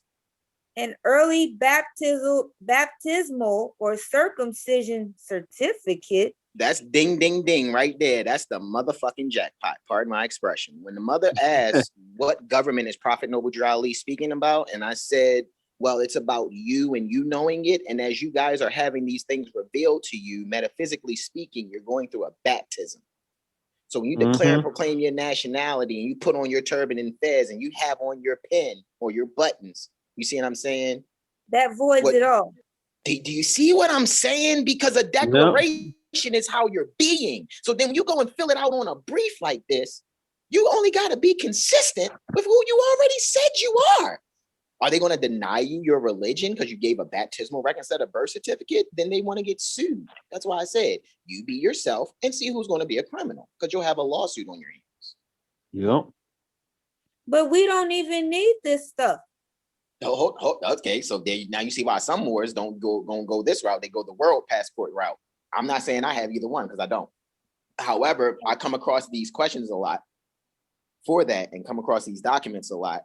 So that my purpose is in, like, you know what I mean, when assisting Brother Ronnie and you, Yoshi, and this, what I'm saying, since that sister brought that up, for me, I know how dangerous it could be if we don't go right directly to that answer so that it can nullify the curiosity of doing a 14th Amendment practice and damn near maybe selling yourself back into slavery. You'll be the Maur in the turban affairs selling your own self back into slavery. Because you didn't really read the fine print, because this is not just because they put proof of U.S. citizenship in the white above the little gold box. Recognize that's a gold box, which means it's a whole nother contract. Each box is a different contract. So which box are you? Go ahead, I feel like making a post to shut down these people, these dirty Moors. I feel like making a post to specify another reason why you don't need this stuff and why you should not authenticate the birth certificate. And you can do that, but that's not even our main concern, because if you got it for you and you know it for you, that's really all that matters, because there is a mind that is seeing what you're doing and they're going to gravitate to that. And if you save one, then you've done your part, you've done your job. Yeah. If people just read, that's all it takes. If you just read and know what they're saying, you avoid all the headache in the future. Yeah, that's just that fire. Yeah, exactly. And exposing them. This whole thing ties in together. It all ties in together. We're talking about right now, the topic of discussion is what are your birthrights? And then we went into maritime law. Then we went into courts. Now we're looking at, I feel like we strolling into not authenticating the birth certificate, because that's something that you just should not do. That's another thing that they try to tie you to in order to keep your stolen birthrights. I agree with you completely. However, what I'm saying is, from this point of view, is the very activity that we're doing will expose those who are in opposition. It will. And you know how it gets exposed? Because then they're going to attack you for the truth, the truth that you are bringing to them. And so waking other people up. Go ahead. What'd you say, Brother Reggie? Yeah, basically you're waking people up. Facts. Basically, you're exposing what a lot of people, or whatever they're trying to do, are trying to take the shortcut route to get where they're going. As soon as you start breaking stuff down, it's like, wait a minute, this person over told me this. They told me one thing, they never told me the other side of it. You start talking, and they're like, wait a minute, they're gonna make them start thinking. I say, wait a minute, I thought I was coming out the 14th Amendment status, and this person kept me right here. And all you have to do is read what they're saying, analyze what they're saying and doing. Super facts. And the trader is going to attack you for exposing them for taking advantage and stealing the widow's pennies. That's exactly what's going to happen. Already happens. Well, come on, stop. I don't want you to get back into where we've been for about the last 2 weeks. It's okay. Because it only proves exactly what we're talking about. Come on, now. We've experienced that already. You made a post that exposed something, and He tried to come for you. So what? That's going to happen. The same blood, the same traitors that has been against the prophet since when he began doing, and then let's not even stop at Prophet Noble Drew Ali. Let's go to all the prophets. Every time there has been the true speaker, he's been attacked by his own. So you're no different. Okay. It's been going on. It's not new. It's not new. You're no different. Okay. They called him Jesus, but his name is Yeshua, or Yehoshua, however you want to pronounce that. See? Yoshi, Yeshua. No, I'm just Yes. Okay. Go there. But yes. but you get the point though. So even if that is the case, we're not here for that. That's going to take care of itself. Let's worry about the things that we can do. Talk about nationality and birthright, how to protect it. Right. All right. Let's do that. Let's focus our attention there because evil is going to take care of itself. There's a time for everything. The Helios Bibliotech goes into all that. These books, those books that gives you the roadmaps, that's all they are. It's back to you. It's back to you. So it's you're the responsible being in this house of flesh to remember who you are.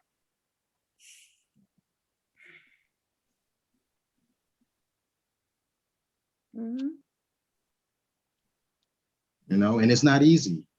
And acknowledging the fact that you were misled about this information, though, man, is that not easy at all? Because I know for me, I was pissed. Right on. I was super pissed. I was fired up. Makes you mad. Yeah. If at the first, I'm plus. I was pushing damn near 40 at the time, where I found out the truth that had been escaping me. Come on, I was mad, but I understand. I get it. I understand. I understand why that was the case. Nobody ain't gonna free you except you. Thank you. Ain't nobody coming. You were sent. You already came. Whoever you waiting on, is looking at you in the mirror every day. Every day saying, "Oh, I'm here." So let's get it.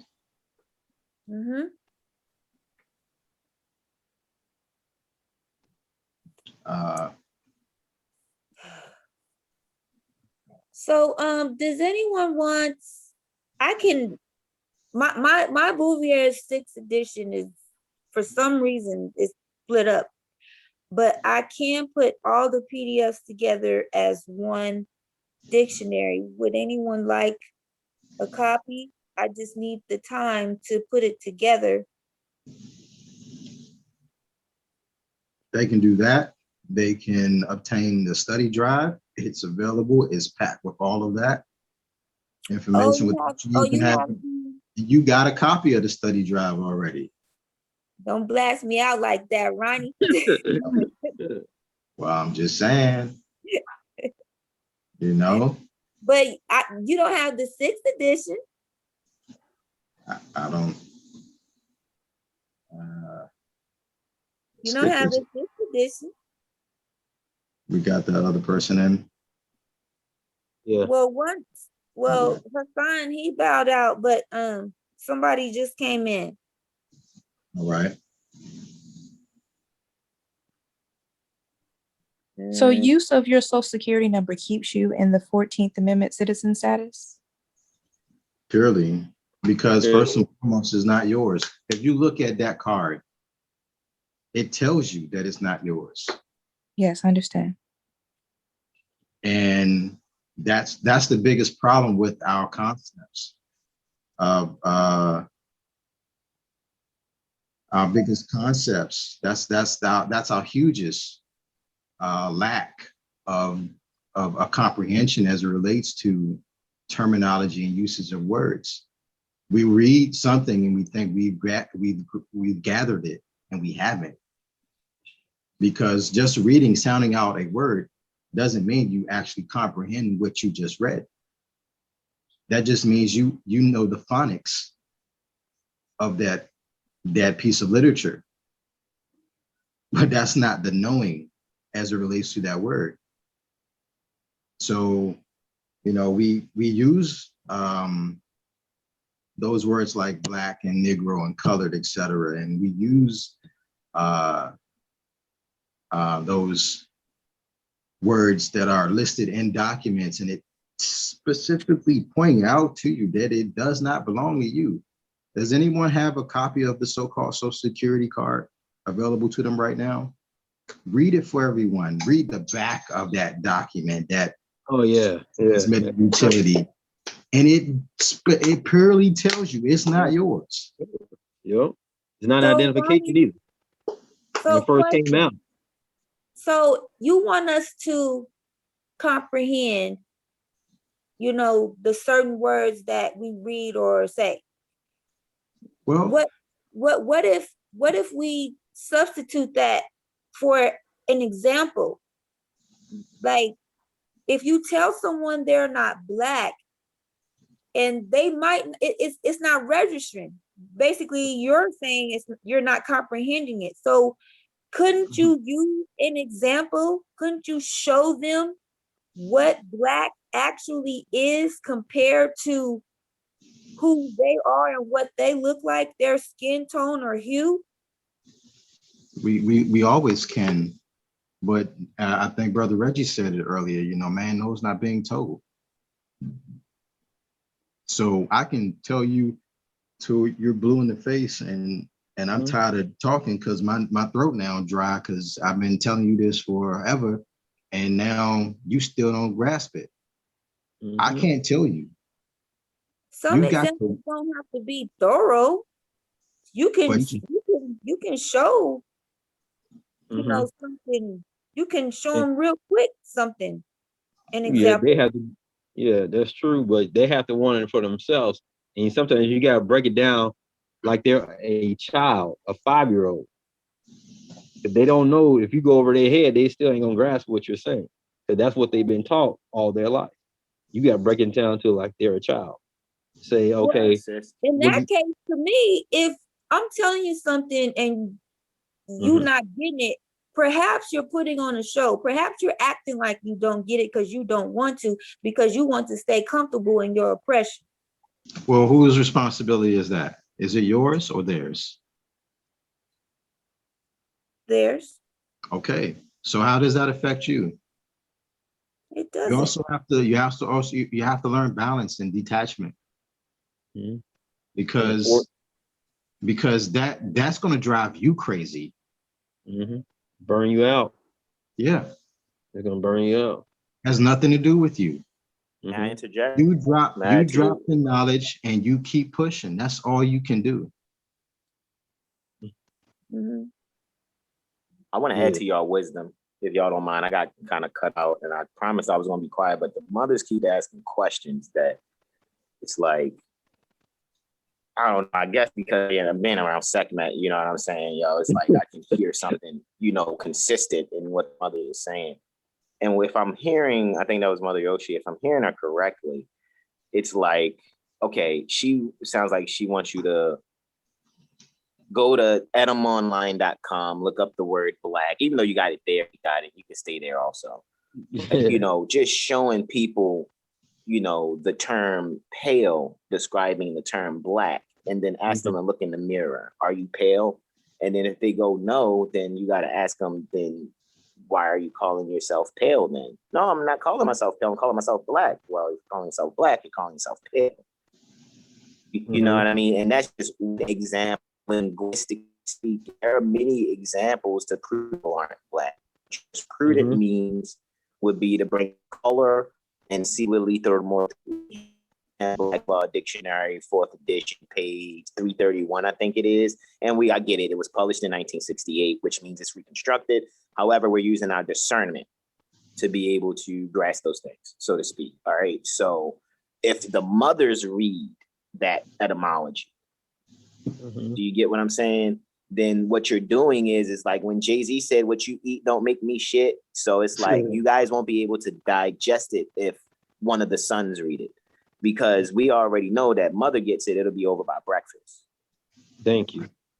So if you're reading this and you read black and you read adjective, then you already know that black can't be a noun. It can't. It's a thing, because an adjective is a thing, but it's not a proper person thing. So if you wanted to hurry up, and Brother Ronnie could highlight pale right there at the first sentence in the second paragraph, because when you read etymology, what you're actually seeing, second paragraph, first line, what you're seeing is it's going from the branches first. So it's going to start off with the Old English, which wasn't attested into language until 450 to 1100 AD. But the reason you would know that, because if you scroll down, Brother Ronnie, all the way to the bottom, and you go to, you know, like the, oh, snap. You know what? My apologies. Hold on. No, you're good. No, you're good. You were good. You were good.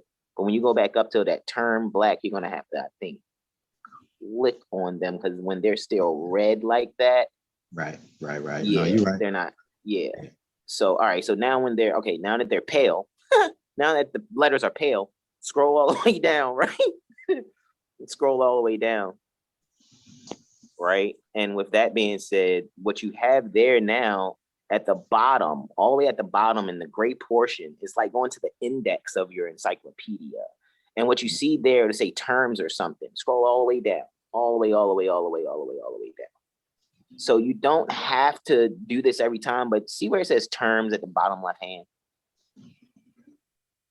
under links, right? I think it's terms. Click on that.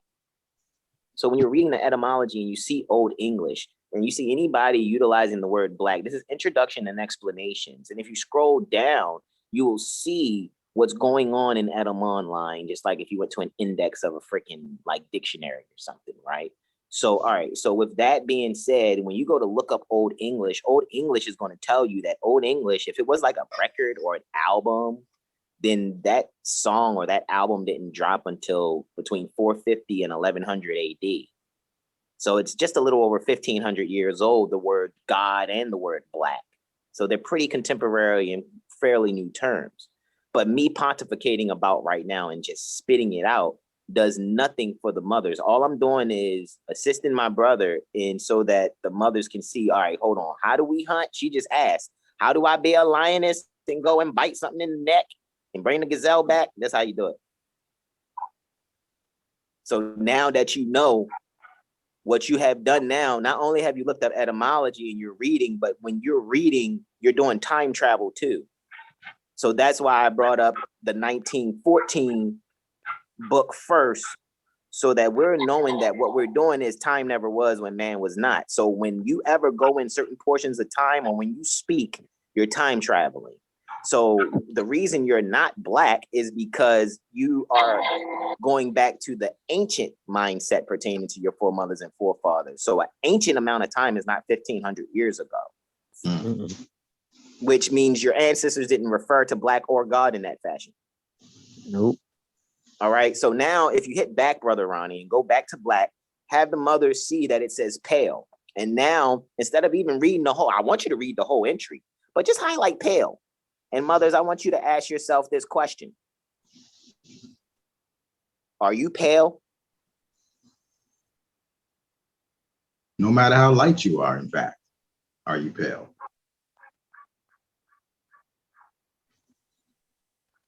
And what has to happen now is a disconnect from all of the hypnosis that has been, avalanched upon you. The avalanche of hypnosis that has been let loose upon the mothers for centuries, all righty? As far as these last 240 something years is concerned, right? But instead of being upset about it, what you're to do is to go, oh, okay, so my lips was white. Let me lick my lips. Let me pick this boogie off my nose. And now it's like, okay, now my face is clean. You dig what I'm saying? Because your face ain't black. Yeah, yeah. Plain So as you got rid of anything day. pale on your face. The only thing pale should be your lips if they ashy and a boogie in your nose. Other than that, you're not pale. Do you see what I'm saying? You know, I read something else. I'm sorry to cut you off. I read something else that was like an example for black being pale, and another one was ghost-like. So when we pass away, the shell that our soul is in, it turns to ash, and that they said that was also a definition of black. Sure, you're right. Pale. Is that during your living? Are you now? Let's look at the time. Time never was when man was not. Are you going to again refer to yourself in the dead or in the living? Because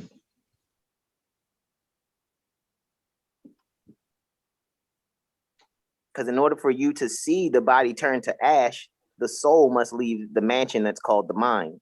There must be no more respiration happening in the shell.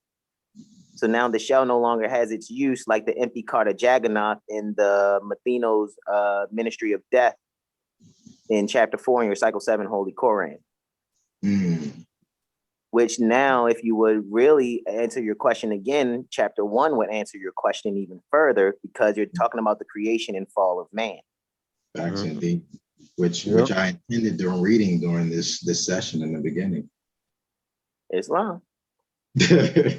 No, and this is good that the mothers are asking those questions, bro. Because Sekhmet ear is on this too. She just chilling because you got the baby. You know what I'm saying? So it's like, with that being said, congratulations. And congratulations to y'all, and peace be upon y'all on the cherub. Oh yeah. Yeah, she says gratitude. And I say gratitude also. Indeed. But not to be too verbose, it's just I like the fire that I'm hearing from the mothers. And you know, Brother Ronnie, how I am. It's like, all right, you know, I'm gonna assist where I can, without being too verbose. So it's just like, just seeing that. So you do have a linguistic black in your face right now, and it denotes pale. The jurisprudent black is siwi liter mortuus. Siwi liter mortuus in Henry Campbell Black's Law Dictionary, 4th edition, page 331 is where you see color and siwi liter mortuus. So that's another reference for black. So you have a linguistic reference, you have a jurisprudence reference, and then the third one would be an anthropological reference, provided those of us that really go and research the term Anthropopithecus pertaining to the troglodyte nigger. Alrighty, and those experiments. And then you go and read, and those things aren't hard to come across. I'm not promoting any websites. However, to get the nigger problem from RV Bay Publications will allow you to really look at what has been described as hybridization. And you don't just take the word of that one book or just even believe on what it is that I'm saying or presenting, but you take what you have in your experience to further those concepts. Alrighty, so that when somebody goes, "Are you black?" you can say no and prove it in a triangulated fashion. You're not black linguistically because you're not pale. You're not black jurisprudently because you're not dead in the view of the law, because you're an air-breathing, blood-flowing flesh being. Alrighty, and then in anthropologically speaking, in biology, you're not a monkey. You're not a chimpanzee. So there's no way you can be black, but I can tell you who is pale. Yep. Oh, damn. I can tell you who the real black man would be then, consider that they are pale. Yep. That's not being mean. That's restoring the places that have been traded, like Dan Aykroyd and Eddie Murphy. Oh, yeah. Yeah. Trading places, yeah. All right. So Black's Law Dictionary, 4th edition, page 331, Brother Ronnie, if that's what you was looking for. It's definitely page, well, see, the PDF would make it plus 77, I think. So it's going to be page 331, but your PDF page is going to, I think, be 77 pages added to it. So 331 plus 77, guys, gets you what? 401, 408. Turn the PDF page 408, I think. So where it says 1 out of 1956 right there, turn that to No, click the 6. Click that. Type 408. And it should take us to page 331. Color, right? And scroll down. So you'll see color, and you should see Siwili Thurmor Us on this page also, if I'm not mistaken. Is it here? AEIO. Okay, it's before. It should be before. Yeah, before. Yeah, so 331. That's 332. So yeah, okay, so go to 331. Keep going. Yeah, that's 332. So yeah, you gotta keep scrolling, I guess, in the up direction. Yeah, okay, there's color and all that. So Siwili Thurmor Us must be a little before that then. So I was wrong. So let me stand corrected for the record, because I is before O, right? So it's 331 for color. That's gracious. So that they can have a triangulated fashion for black. They can see the black for linguistics. They can see the black as far as color and Siwili Thurmor Us. Then you have to ask yourself, are you dead? So if you're not dead and you're not pale, you can't be black. And you're not a chimpanzee. You can't be black. Are you civilly dead? These are the things you must ask yourself. Like when Prophet Noble just said in the Old Statements and Prophecies, or maybe it's actually one of the stories that a lot of these elders tell. And it's really good for conceptual purposes so that you can say that you know. But it's a matter of Prophet Noble Dry Ali had asked the sister, who made you? And she responded, Allah. And he waited a couple minutes and asked her, he said, good sister, who made you? She said, Allah. He waited a few more minutes and he asked the third time. He said, good sister, who made you? She said, all right, I said Allah. Is that the wrong answer? He was like, no, he said, that's the right answer. I'm just saying what you say. I wrote it.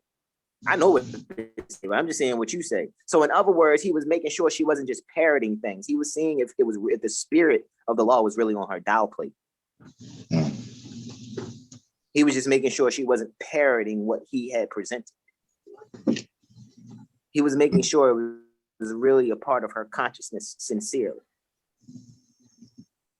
And that does take repetition, all righty? That's not something, I mean, you guys know, like Brother Ronnie, you didn't came to my house before, bro.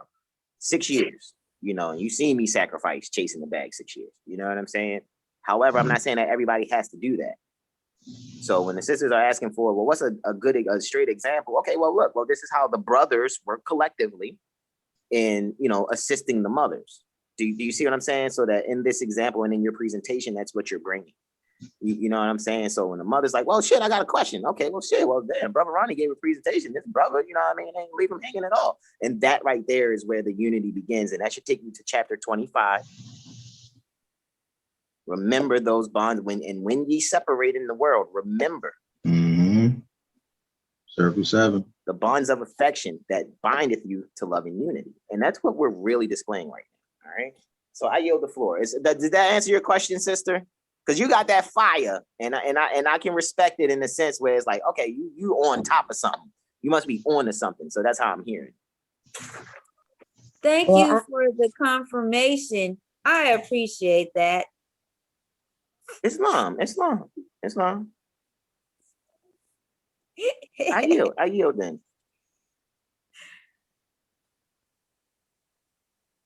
So did anyone wanted to read the Civilator Mortus, lawful. Let the mothers read it. Go ahead, Yoshi. Oh, now you want to put me on Front Street. You did earlier. You put me on Front. Yeah, right. You put yourself out there. No, I don't need, because Ronnie had asked a question and there was one I didn't know. That's why I figured you knew. I ain't put you on no Front Street. But okay, I'm back on the first screen. Where is it? How you say Civilitor Mortus. Civilitor Mortus. Civilly dead in the view of the law, the condition of one who has lost his civil rights and capacities and is accounted dead in law. Razor versus Razor 173 S.C.365.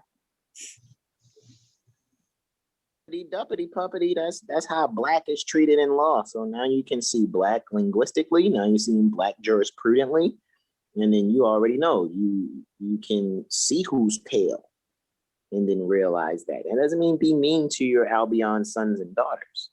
That does mean no longer take on their European mindset though, because remember, we're not here to amalgamate with the pale skinned nations of Europe.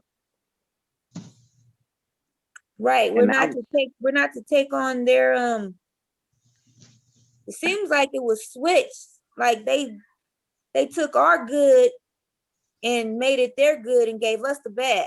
They took your mind, because your mind is that lost estate which you have to regain, which can't be told in words, in a conflict that can't be told in words. Right. That's the lost estate that everybody's seeking to regain. It's their own mind. That's why Prophet Noble Drew Ali said, "Come all ye Asiatics of North America, hear the truth about your nationality and birthrights. You're not Negro, black, colored, or Ethiopian. Go back to the mindset of your ancient foremothers and forefathers so that you may learn to what? Love yourself. Love instead of hate. So if you have to learn to love instead of hate, that means we come out the JJ hating." Okay, so I'm not even gonna cap. I need help in that area with love. So if we come out of the womb hating, how do we change that for the future generations? How do we Your sister started that change when she asked, what did Prophet Noble Drew Ali mean by government? Mm-hmm. We've been answering your question you just asked the whole time up to the point you just answered. Now that it's on Zoom and it's recorded, you can go back and listen to it as much as you want, because now you have to go through the repetition of hearing the remedy. Mm-hmm. So your faith will increase by repetition and hearing. Right. Absorption. Don't be saying Yoshi. I said absorption. Absorption. Oh, I thought you said absorption. Wait, no, we're not gonna make this about you. It's not about anybody in particular. No, it's not. That's why I said we, us. I'm assistant brother Ronnie. That's it. Yeah. This is a collaboration. This is a collective. This is correcting the mind for self and for the nation. So, you know, if we can do that on a small level, then we can step that up to larger levels, you know, and really begin to get this right for our people so that future generations don't continue to have to suffer. So before do you have any children, Mother Yoshi? My son, he's 12. How old is the son that you chose to make him with? Did you ever look at it like that? 37, I think. Right, but did you see how, I don't even know if it happened in your mind, but in your mind for a second when I said, how old is the son? Right. Did you see what I did there? You see how I keep calling you mother? Yes. See how I'm referring to the brothers as sons? Because in my studies thus far, it's not the gospel, but in my studies thus far, those are the highest titles. That's why the popes bow down to it in secrecy. They bow down to mother and son. Because you broke down Mason? Is that why you're saying that? Well, basically, mother and son. It's just that mother and son culture has been codified and termed masonry. So again, that shows you the spirit of reconstruction running amok. Right. Indeed. So what you're saying, well, I got to work on that. I got to work on this. I got to work on that. That's fine. You just admitted to the introduction to the Quran. Man, know thyself and thy father, God Allah. Man, know thyself, and father, when you check father etymologically, it takes you back to pater, which is mother. I mean, mater, then pater in the Latin, which deals with, look up father. Father takes you to pater. Pater in Latin deals with father, which takes you back to mother. So father is not a being. Father is a process that you choose, because the sperm inside of the son's degenerate ovaries turned to testicles is something that was given to him by his own mother in the first place. So sons are just the means of females having children with other females. by way of degenerating the female and rodinizing, like a bee, how bees rodinize a female bee so that she can mate with the queen. So they turn her into a male because everything starts out daughter. Right? I'm trying to let this register. Go ahead, ask your question. No, I'm listening to you. Okay, so the reason why mother and son is so, oh, go ahead, I yield. I'm listening to you, it's just I've never heard this before. Islam. The way you're saying it. It's Islam. Well, let me say this then. The reason why I'm saying all we are mothers and sons, because there is where you'll find the work in love. The reason why I'm saying mother and son, because when you consider your son, at the end of the day, in your eyes, he does no wrong, no matter how much he may cut up in something. You're going to defend him. You're going to have his back. Now, you're not going to let him in your vagina the way you let his dad in there. And that's not, because that's not proper. However, what you're doing in the spirit and caring for one's soul, looking for the bestest in others and giving the bestest in you, if sons look at all women like mothers, there will be a certain respect there with an unperverted mindset that will yield the respect necessary for us to get along in society as we interact in our everyday affairs. If we look at each other like mothers and sons on that tip without the domineerance coming in any way, shape, or form, no domineerance from the mothers or the sons, and no super soft dependence, you know what I mean, on the mothers from the sons, that divine balance and respect pertaining to mother and son is what I'm speaking on. Well, that sounds egotistical. That sounds like a play on ego. Which is the reason why we're in this issue that we're in. That's why Prophet Noble Drew Ali said, come all ye Asiatics. Because people rather have queen and empress as titles, when mother is the highest title, because that's an honor. So if I'm looking at you like someone that I honor, if I honor my ancient foremothers and forefathers, that means I'll honor my current ones too.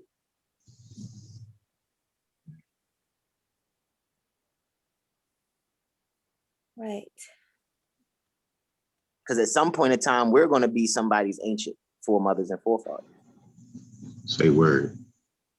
So if we're ancients return, that means we need to respect ourselves then. So also it goes back to self. Every time. That's all this is. That's all this will ever be. No matter how much we share the information with people, this is self character building.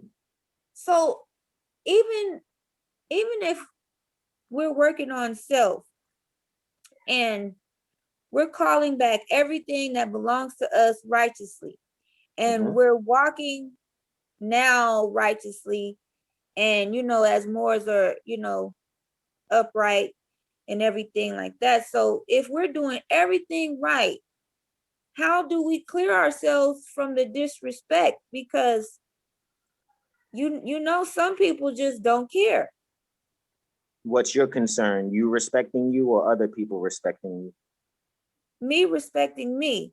And then everything else will follow, because first ye seek the kingdom of heaven and all these things will be added unto thee. And you're that kingdom. Inshallah. That's the purpose of astrology. Inshallah. That's it. I yield. That is the absolute. Because it is self. The kingdom of heaven is where? Within. So, I mean, you've been told the entirety of what your existence is, what this is really about. But because there are those who seek to use that information for so-called darkness instead of light, you're not privy to what you've actually been told.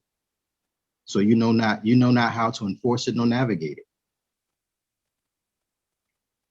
And that don't make you a bad person, but it does make you incompetent. And that incompetence leads to the hurt and destruction that we continue to find ourselves in.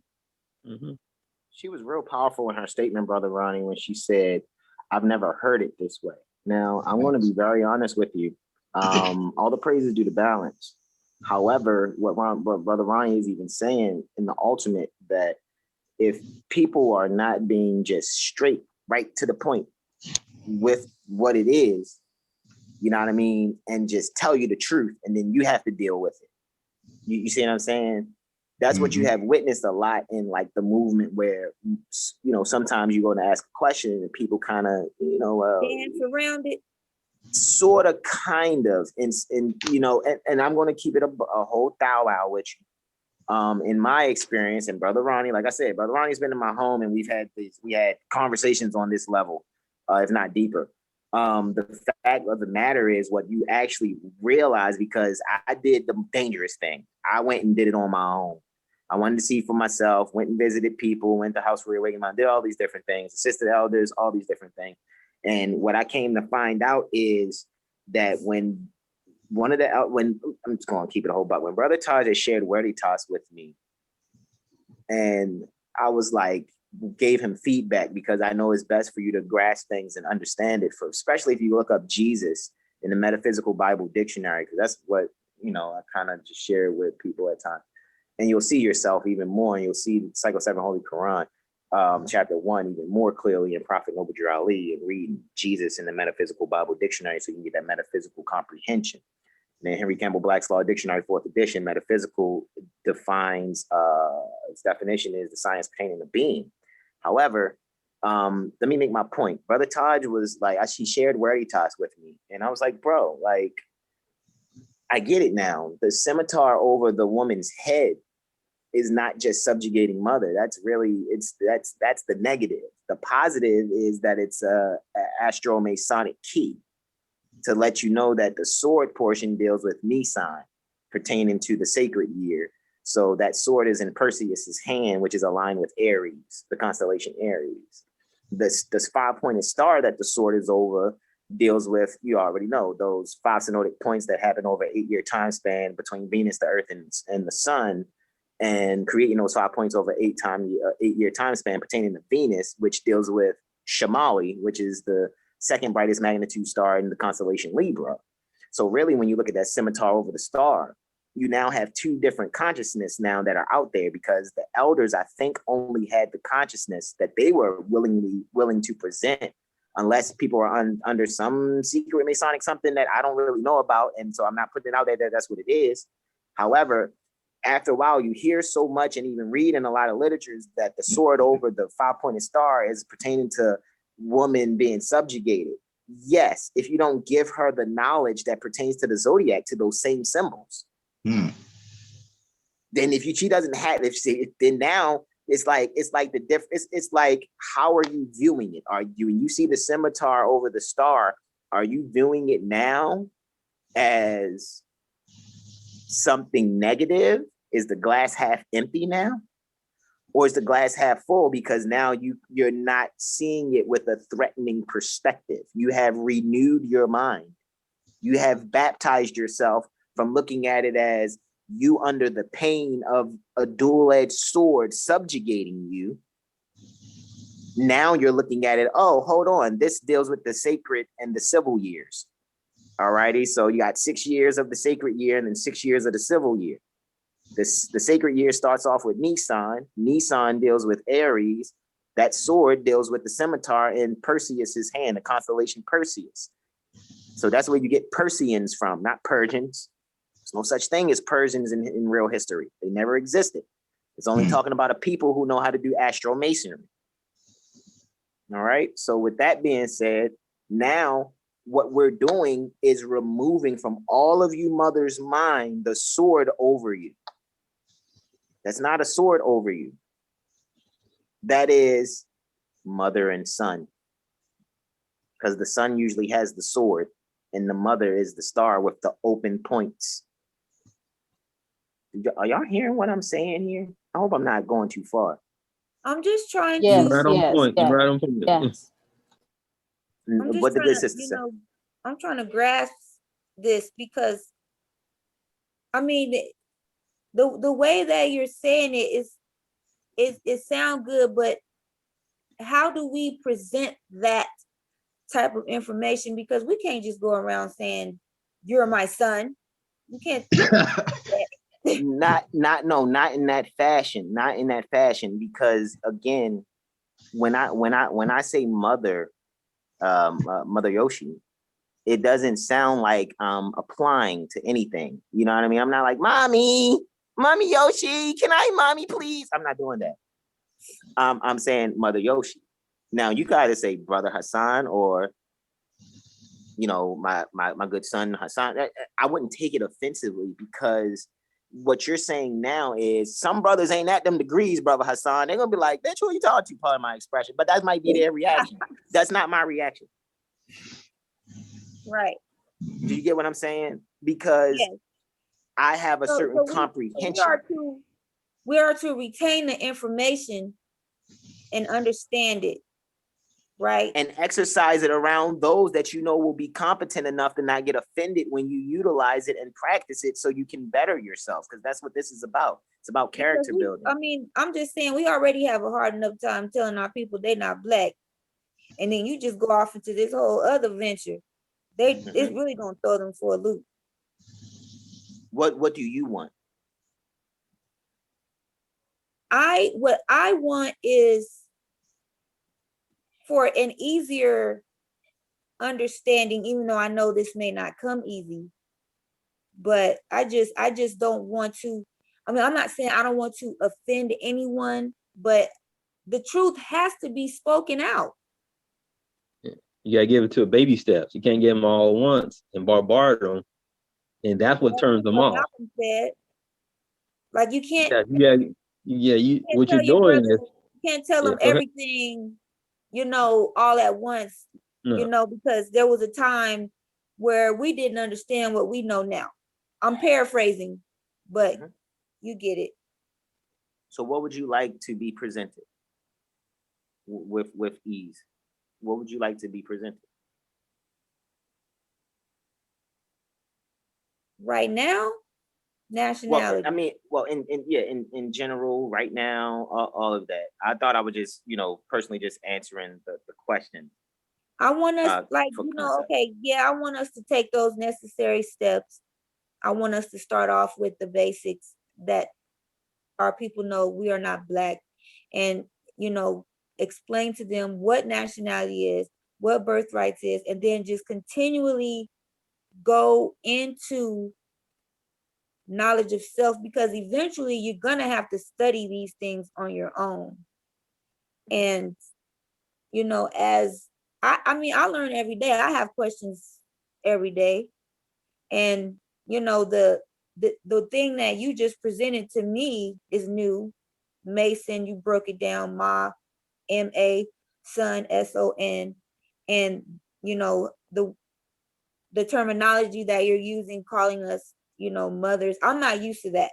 I'm used to them just saying, hey, sis. I'm not used to being called mother. That is new to me. And it's going to be a minute before I grasp that, because it even took me a minute to even, the one thing that really took me a minute to understand was that we enslaved Europeans, because I was just coming into knowing that we weren't black, and then they hit me with we enslaved Europeans. So this new terminology, mother and son, that is something now that I'm going to have to let soak in, or I'm going to have to absorb, because the image. May I add to your wisdom real quick, Mother Yoshi? You said you wanted a physical image, and I think you can see in images and pictures. One picture that may help you with the mother and son concept is what they term. It's not what it is, but what is termed the Black Madonna. Have you ever? Are you familiar with that statue? I think so, but isn't the Pope touching it or something? They're bowing down to it and worshiping it. Do you know what that symbolizes that they're worshiping? He knows the truth that we're Moors, and he's honoring the mother. And what's sitting in mother's lap? Her baby, her son. Okay. So do you see how I'm not telling you anything? I'm only asking you questions. Mm-hmm. And you're answering them. Yes. Which means you know the concept already. You may just no one has encouraged you to utilize it freely that way without consequence.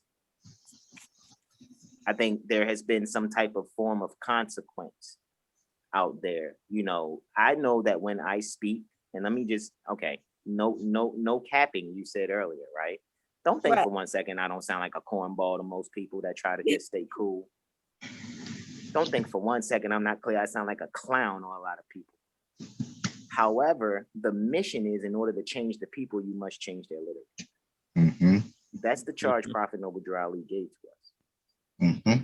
So with that being said, it's like, I get it. I know. And I'm not saying you. In my experience, I get more respect when I be like, bitch, the fuck is you? I'm not saying that for the record to disrespect. I'm telling you about the cover of the 101 to a certain extent. It's become the norm. There you go. So what is abnormal now, which is actually the respectful, is now called square, corny, geek, clown, goofy. To the point where when a mother is being respected, she's saying, for the record, I gotta get used to this respect. The fuck is this? Do you feel like our men were forced into talking that way because they don't know how to actually speak to a woman? Well, again, where did they learn to be this way? Who's the first schoolroom? Who's the one that's saying that this is acceptable?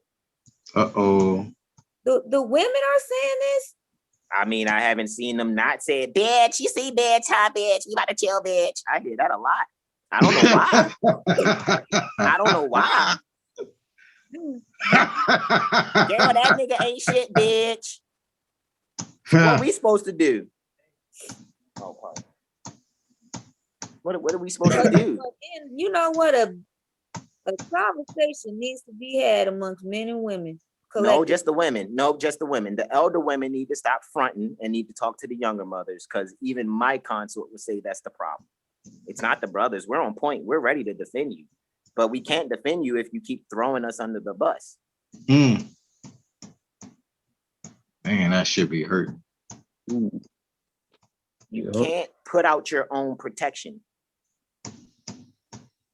And this is what I mean by that. You, again, your son just called you mother and you're like, hold on, I gotta get used to that. No. What should have happened was, there's nature again. I feel restored. However, that's not your fault in particular. Now you're responsible because I'm sharing it with you. However, beforehand, it's not like I like how other women, how they respond, they want to be disrespected. I'm just saying, I'm used to being called sis.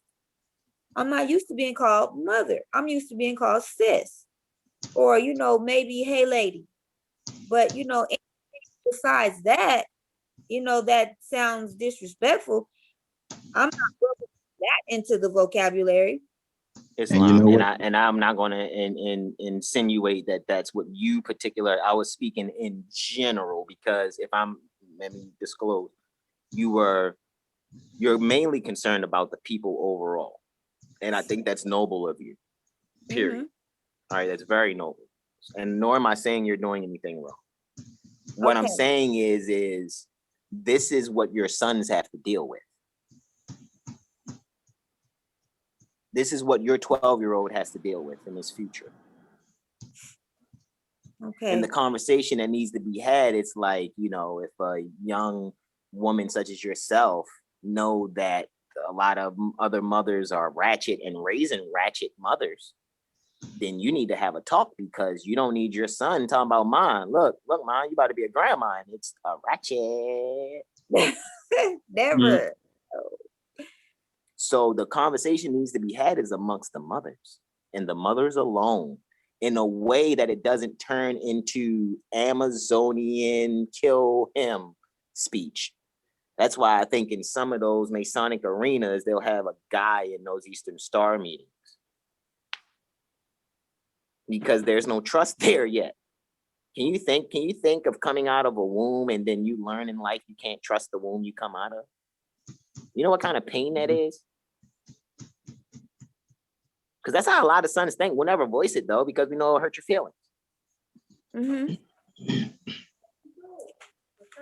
But can you imagine how many sons are on this joint right now who have mothers that they love that think they're losing their mind doing more science with Yoshi and friends? What is that? Do you get what I'm saying? Hold on. Yeah.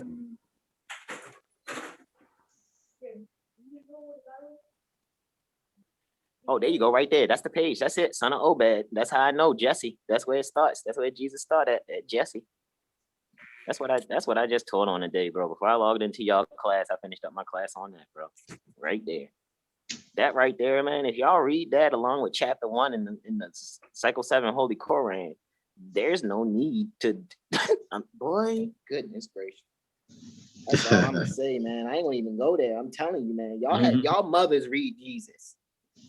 Because when you see, man, first of all, let's just skip past all that. What metaphysical say, Mother Yoshio? Who's the other good mother that was on there too that asked about government? She's still on? I believe she is. That was Sister Autumn. Yes. Autumn, right? All right. So Mother Autumn, see where it says metaphysical at the bottom? What's the metaphysical definition for Jesus?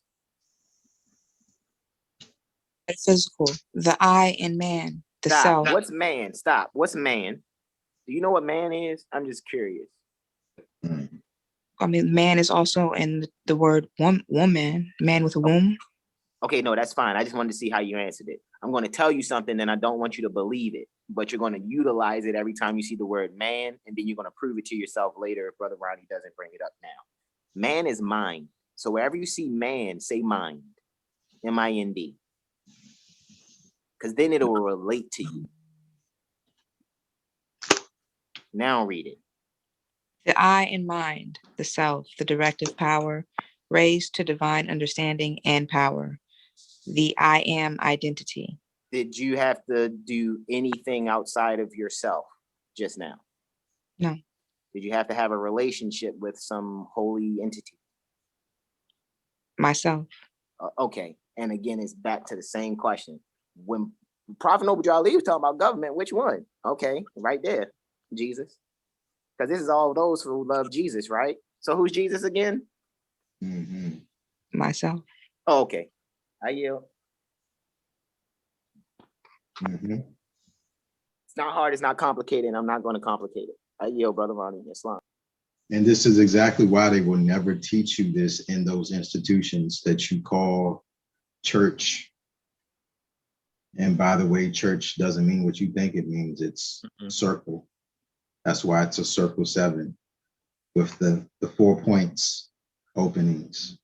But I mean, you'll never get exposed to that properly because it frees the mind, and a mind that knows who they are can never be enslaved. That means the generations following cannot be enslaved mentally. Beloved brother Ronnie, one last thing. Mary tried to tell him though, didn't they? Yes, she did. Didn't Mary that gospel group try to tell him? Didn't they say it's the God in me? Yeah. They really tried. I'm serious. They didn't even hide it. They put it on the radio. They had like stellar awards for it and everything. Mm-hmm. But still, the mothers are still combating. Because remember, and the mothers, we're saying this not to be harmful. You are the only one that can really save us. Well, we're fucked. I yield. Go ahead, Brother Ronnie. Yeah. And just to continue to add on where Brother Hassan is speaking from, it's that freedom, that deliverance that you're looking for, that knowing, that comfort, it's going to come from within. And it's you knowing and acknowledging. It ain't have to be by no pastor's Pigfoot and pork chop, Reverend Biscuit, etc., whomever he may be, Mr. Imam, this or that. You know, all of those schools of thought are truly the roadmaps back to self. And because mama doesn't necessarily, I guess, to some extent or degree, want to accept that responsibility, well, the sons, we have to deal with trying to raise you back up. And it ain't easy when at every angle you're fighting me. So to answer her question, nationality and birthrights, how do you use these high metaphysical things we're speaking on so this doesn't seem like we're taking away from what you guys are really here to talk about, nationality and birthrights? How does one now declare and proclaim their nationality with all this in their mind? Because when you do declare and proclaim your nationality, and if challenged, you already are clear that you are Jesus Christ in the sense that is pertaining to the science pertaining to being. See, I ran the Metaphysical Bible Dictionary, but what defines metaphysics is Henry Campbell Black's Law Dictionary, 4th edition, the science of being. So now you're looking in the Bible Dictionary, Metaphysical Bible Dictionary, to see just every character in the Bible only alludes to a metaphysical occurrence within yourself. That is it. That is all. Don't complicate it. Right. And now I officially yield the floor. they are the attributes. When you'll hear ministers say, well, what's the personality of so-called God? It's in man. Well, why is that? And because if they tell you that truth, they no longer have a job. they are jobless if they tell you that truth. So that concept, as it relates to the metaphysics for spirituality, and again, spirit only means breath. If that concept is truly understood and grasped, then what the prophets say, it's over before lunch. It's over at breakfast. You know, but you know, this is why we're doing this. This is why I want to do this. This is why I push the envelope, so to speak, because we suffered long enough. And I don't want us to keep suffering. And I may not see what I want to see in my current cycle, but I also know that I'm a part of that wheel and that chain that's going to keep it moving. So with that, I yield. Did anyone else want to go over anything else? And is there any other questions? Is anyone confused on how to properly effectuate this concept on nationality and birthrights? And yeah, I want y'all to go back in. I want you and Mother Yoshi to go back in to y'all nationality and birthrights presentation, because I know now, and it really wasn't you, Brother Ronnie, at all, because I already, I've had a conversation with you. I've never conversed with Mother Yoshi or any of the other mothers here. So I want to see now, when the mothers are presenting or whatever it is you guys are about to go in, as I continue to observe, I would like for the mothers to really just read whatever it is that you're presenting, bro. You see what I'm saying? Because at that point, what is actually occurring, they have now a new mindset in which to look at it and approach it. It's more loving than, it's like, instead of thinking you're fighting for victory, now you have read yourselves that you're actually demonstrating from victory, because it's already won already. You just have to see it. All right. So I'm asking, can you guys go back into your nationality and birthright presentation to now see how the spirit of everything that has been said now would be at the forefront and foundation pertaining to whatever it is you do when it comes to nationality and birthright? Because now the people can't play you for an idiot, because now you'll know that Prophet Noble Drew Ali was bringing this right here that you just read. That's why he said, man, know thyself and thy father God Allah. I yield. Inshallah, Islam. Real quick, I just want to, when we do another Zoom meeting, I'm going to present my questions, and I would like to touch basis again on what we were speaking about with mother and son. Okay. That's there's no cutoff on any of the questions that are present in your mind or any other minds of anyone presently here or too soon to come. You know. Well, I'm gonna go off topic because, like you said earlier, Ronnie, don't make this about me. So I just want to stay on topic for now, come back to it. You know, like they say, put a pin in it. All right, I dig it. May I interject? Most definitely. I don't want to seem rude. I will be hopping off the call because I need to go tend to my family and prepare dinner, but this information is pertinent and valuable to myself. So I will be sending my donation. And we'll be receiving a recording, correct? Yes, the recording should be, it's still recording. So hopefully we're good. You should be able to get the beginning of this where we were still stumbling and fumbling around in the dark trying to get this right, but yet and still it looks like we are on good foundation now, solid footing. So most definitely, I definitely appreciate your presence, my sister. Thank you for coming along. Thank you for joining. Yes, there'll be a recording, and thank you very much so for whatever donation there is that you plan on providing or supplying. And we look forward to chopping it up with you again so we can really get this right. And please do notify anybody who you think would be interested in joining us on continue to push forward this knowledge for our Moorish and divine national movement. Islam and Hajj.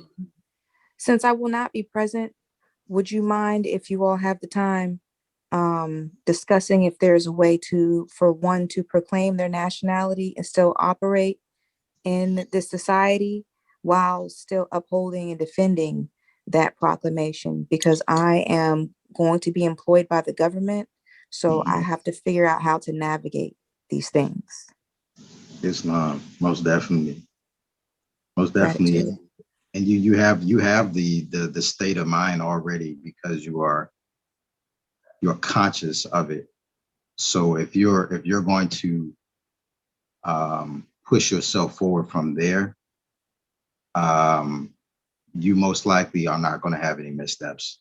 But any questions you may have, write them down so we can literally dive into them and get the proper footing and answers that are necessary as it relates to being a part of a contracted situation while still knowing that you have every right to proclaim and declare your nationality for the record and move from there.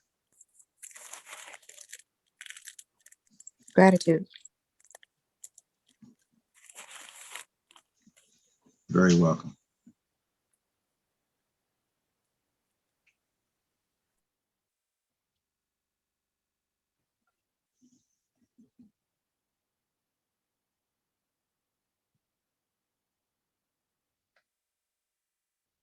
Are we closing out? Are we done? We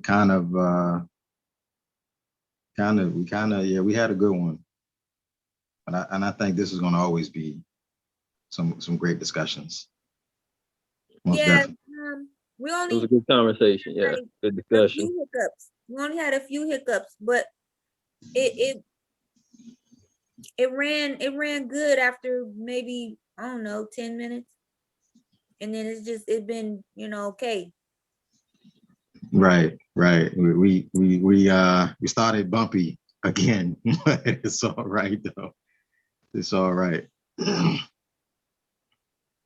Well, I surely appreciate Mother Yoshi for inviting me to this Zoom and getting all the information and the downloads from you all. I look forward to more of these sessions, certainly. I have plenty of questions, none of which I wanted to drop into the chat today because I just wanted to feel the environment out, but this was really amazing. I hope to definitely hear from everybody further in the future, and maybe get some social media linkages or something so we can stay in contact. Most But definitely. thank you, everybody. Islam. Very well, Islam. Glad to have you. Glad to have you here with us. And yeah, that's beautiful. That's a beautiful thing happening. And you save a son, or you get his mind right. You know, you got a warrior. But if you get mama straight, Hey, I'm working on all the things. All of the things. I dig it. I'm trying to get right before I'm a mother. So that's the mission right now. Word. And ain't nothing wrong with it. Ain't nothing wrong with that. That's what's up.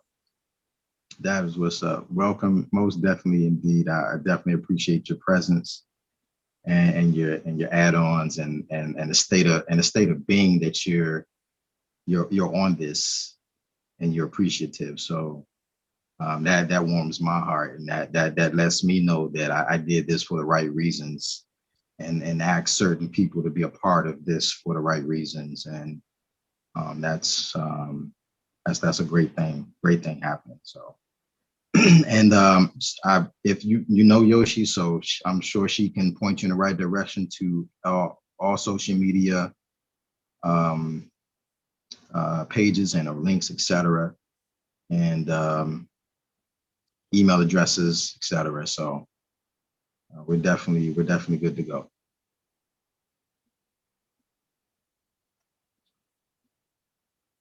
Brother Reggie, Sister Yoshi, did y'all have any more to add on? Anything else to say? I don't have anything. Yeah. Okay.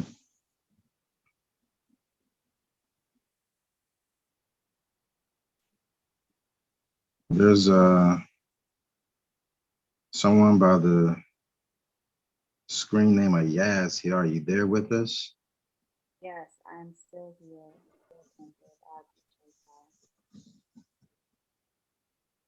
Can barely hear you. Can you hear me? You're very low. Can you guys hear me? Hello? You're kind of low. I'm kind of low? Yes. Okay, can you hear me now? It's a bit better. Okay. I'm not much of a loudspeaker, but I'll try my best. But All right. I'm still here with y'all. I appreciate y'all for all the information, all of the questions.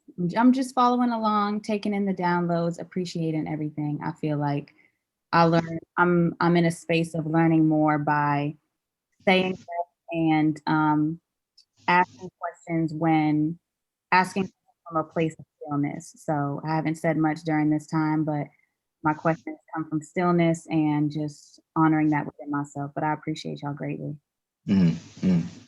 Inshallah, Islam. Give thanks. Give thanks.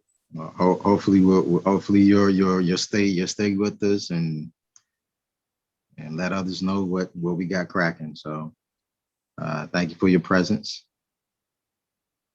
Thank you.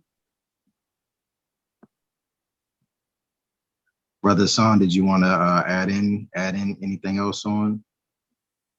I just trust I've been of some assistance for the questions that were asked, and I was able to assist because I saw you when you sent the link. I just, I was like, oh, just let me sit and observe and not say anything. And I heard the sisters ask the questions. I said, all right, all right. I hope I'm assisting, and I trust that in the future I'll be able to make other your presentations. I know there's other ones you had. And you guys know that I've been like uber busy, in addition to the family. So I haven't been able to really kind of do too much or whatever as extracurricular, but I made it an effort once I saw the text message to really join after I completed a presentation. So thank you for the invite. And I think it was excellent. I'm really glad the mothers are asking questions. So I yield the floor. Islam. Inshallah. I appreciate you, bro. Big ups for your presence here. Thank you. And the assistance that you've provided me in the past. And that's absolutely part of the reason why I am doing this. So that we can all come together and really present that unified front and begin to get some of these things right. So thank you very much, bro, for your presence and being here. Islam, and I yield the floor. I mean, we can go ahead and close out. And 2 weeks, we'll be back. All right. Peace. Peace, everyone. Wow.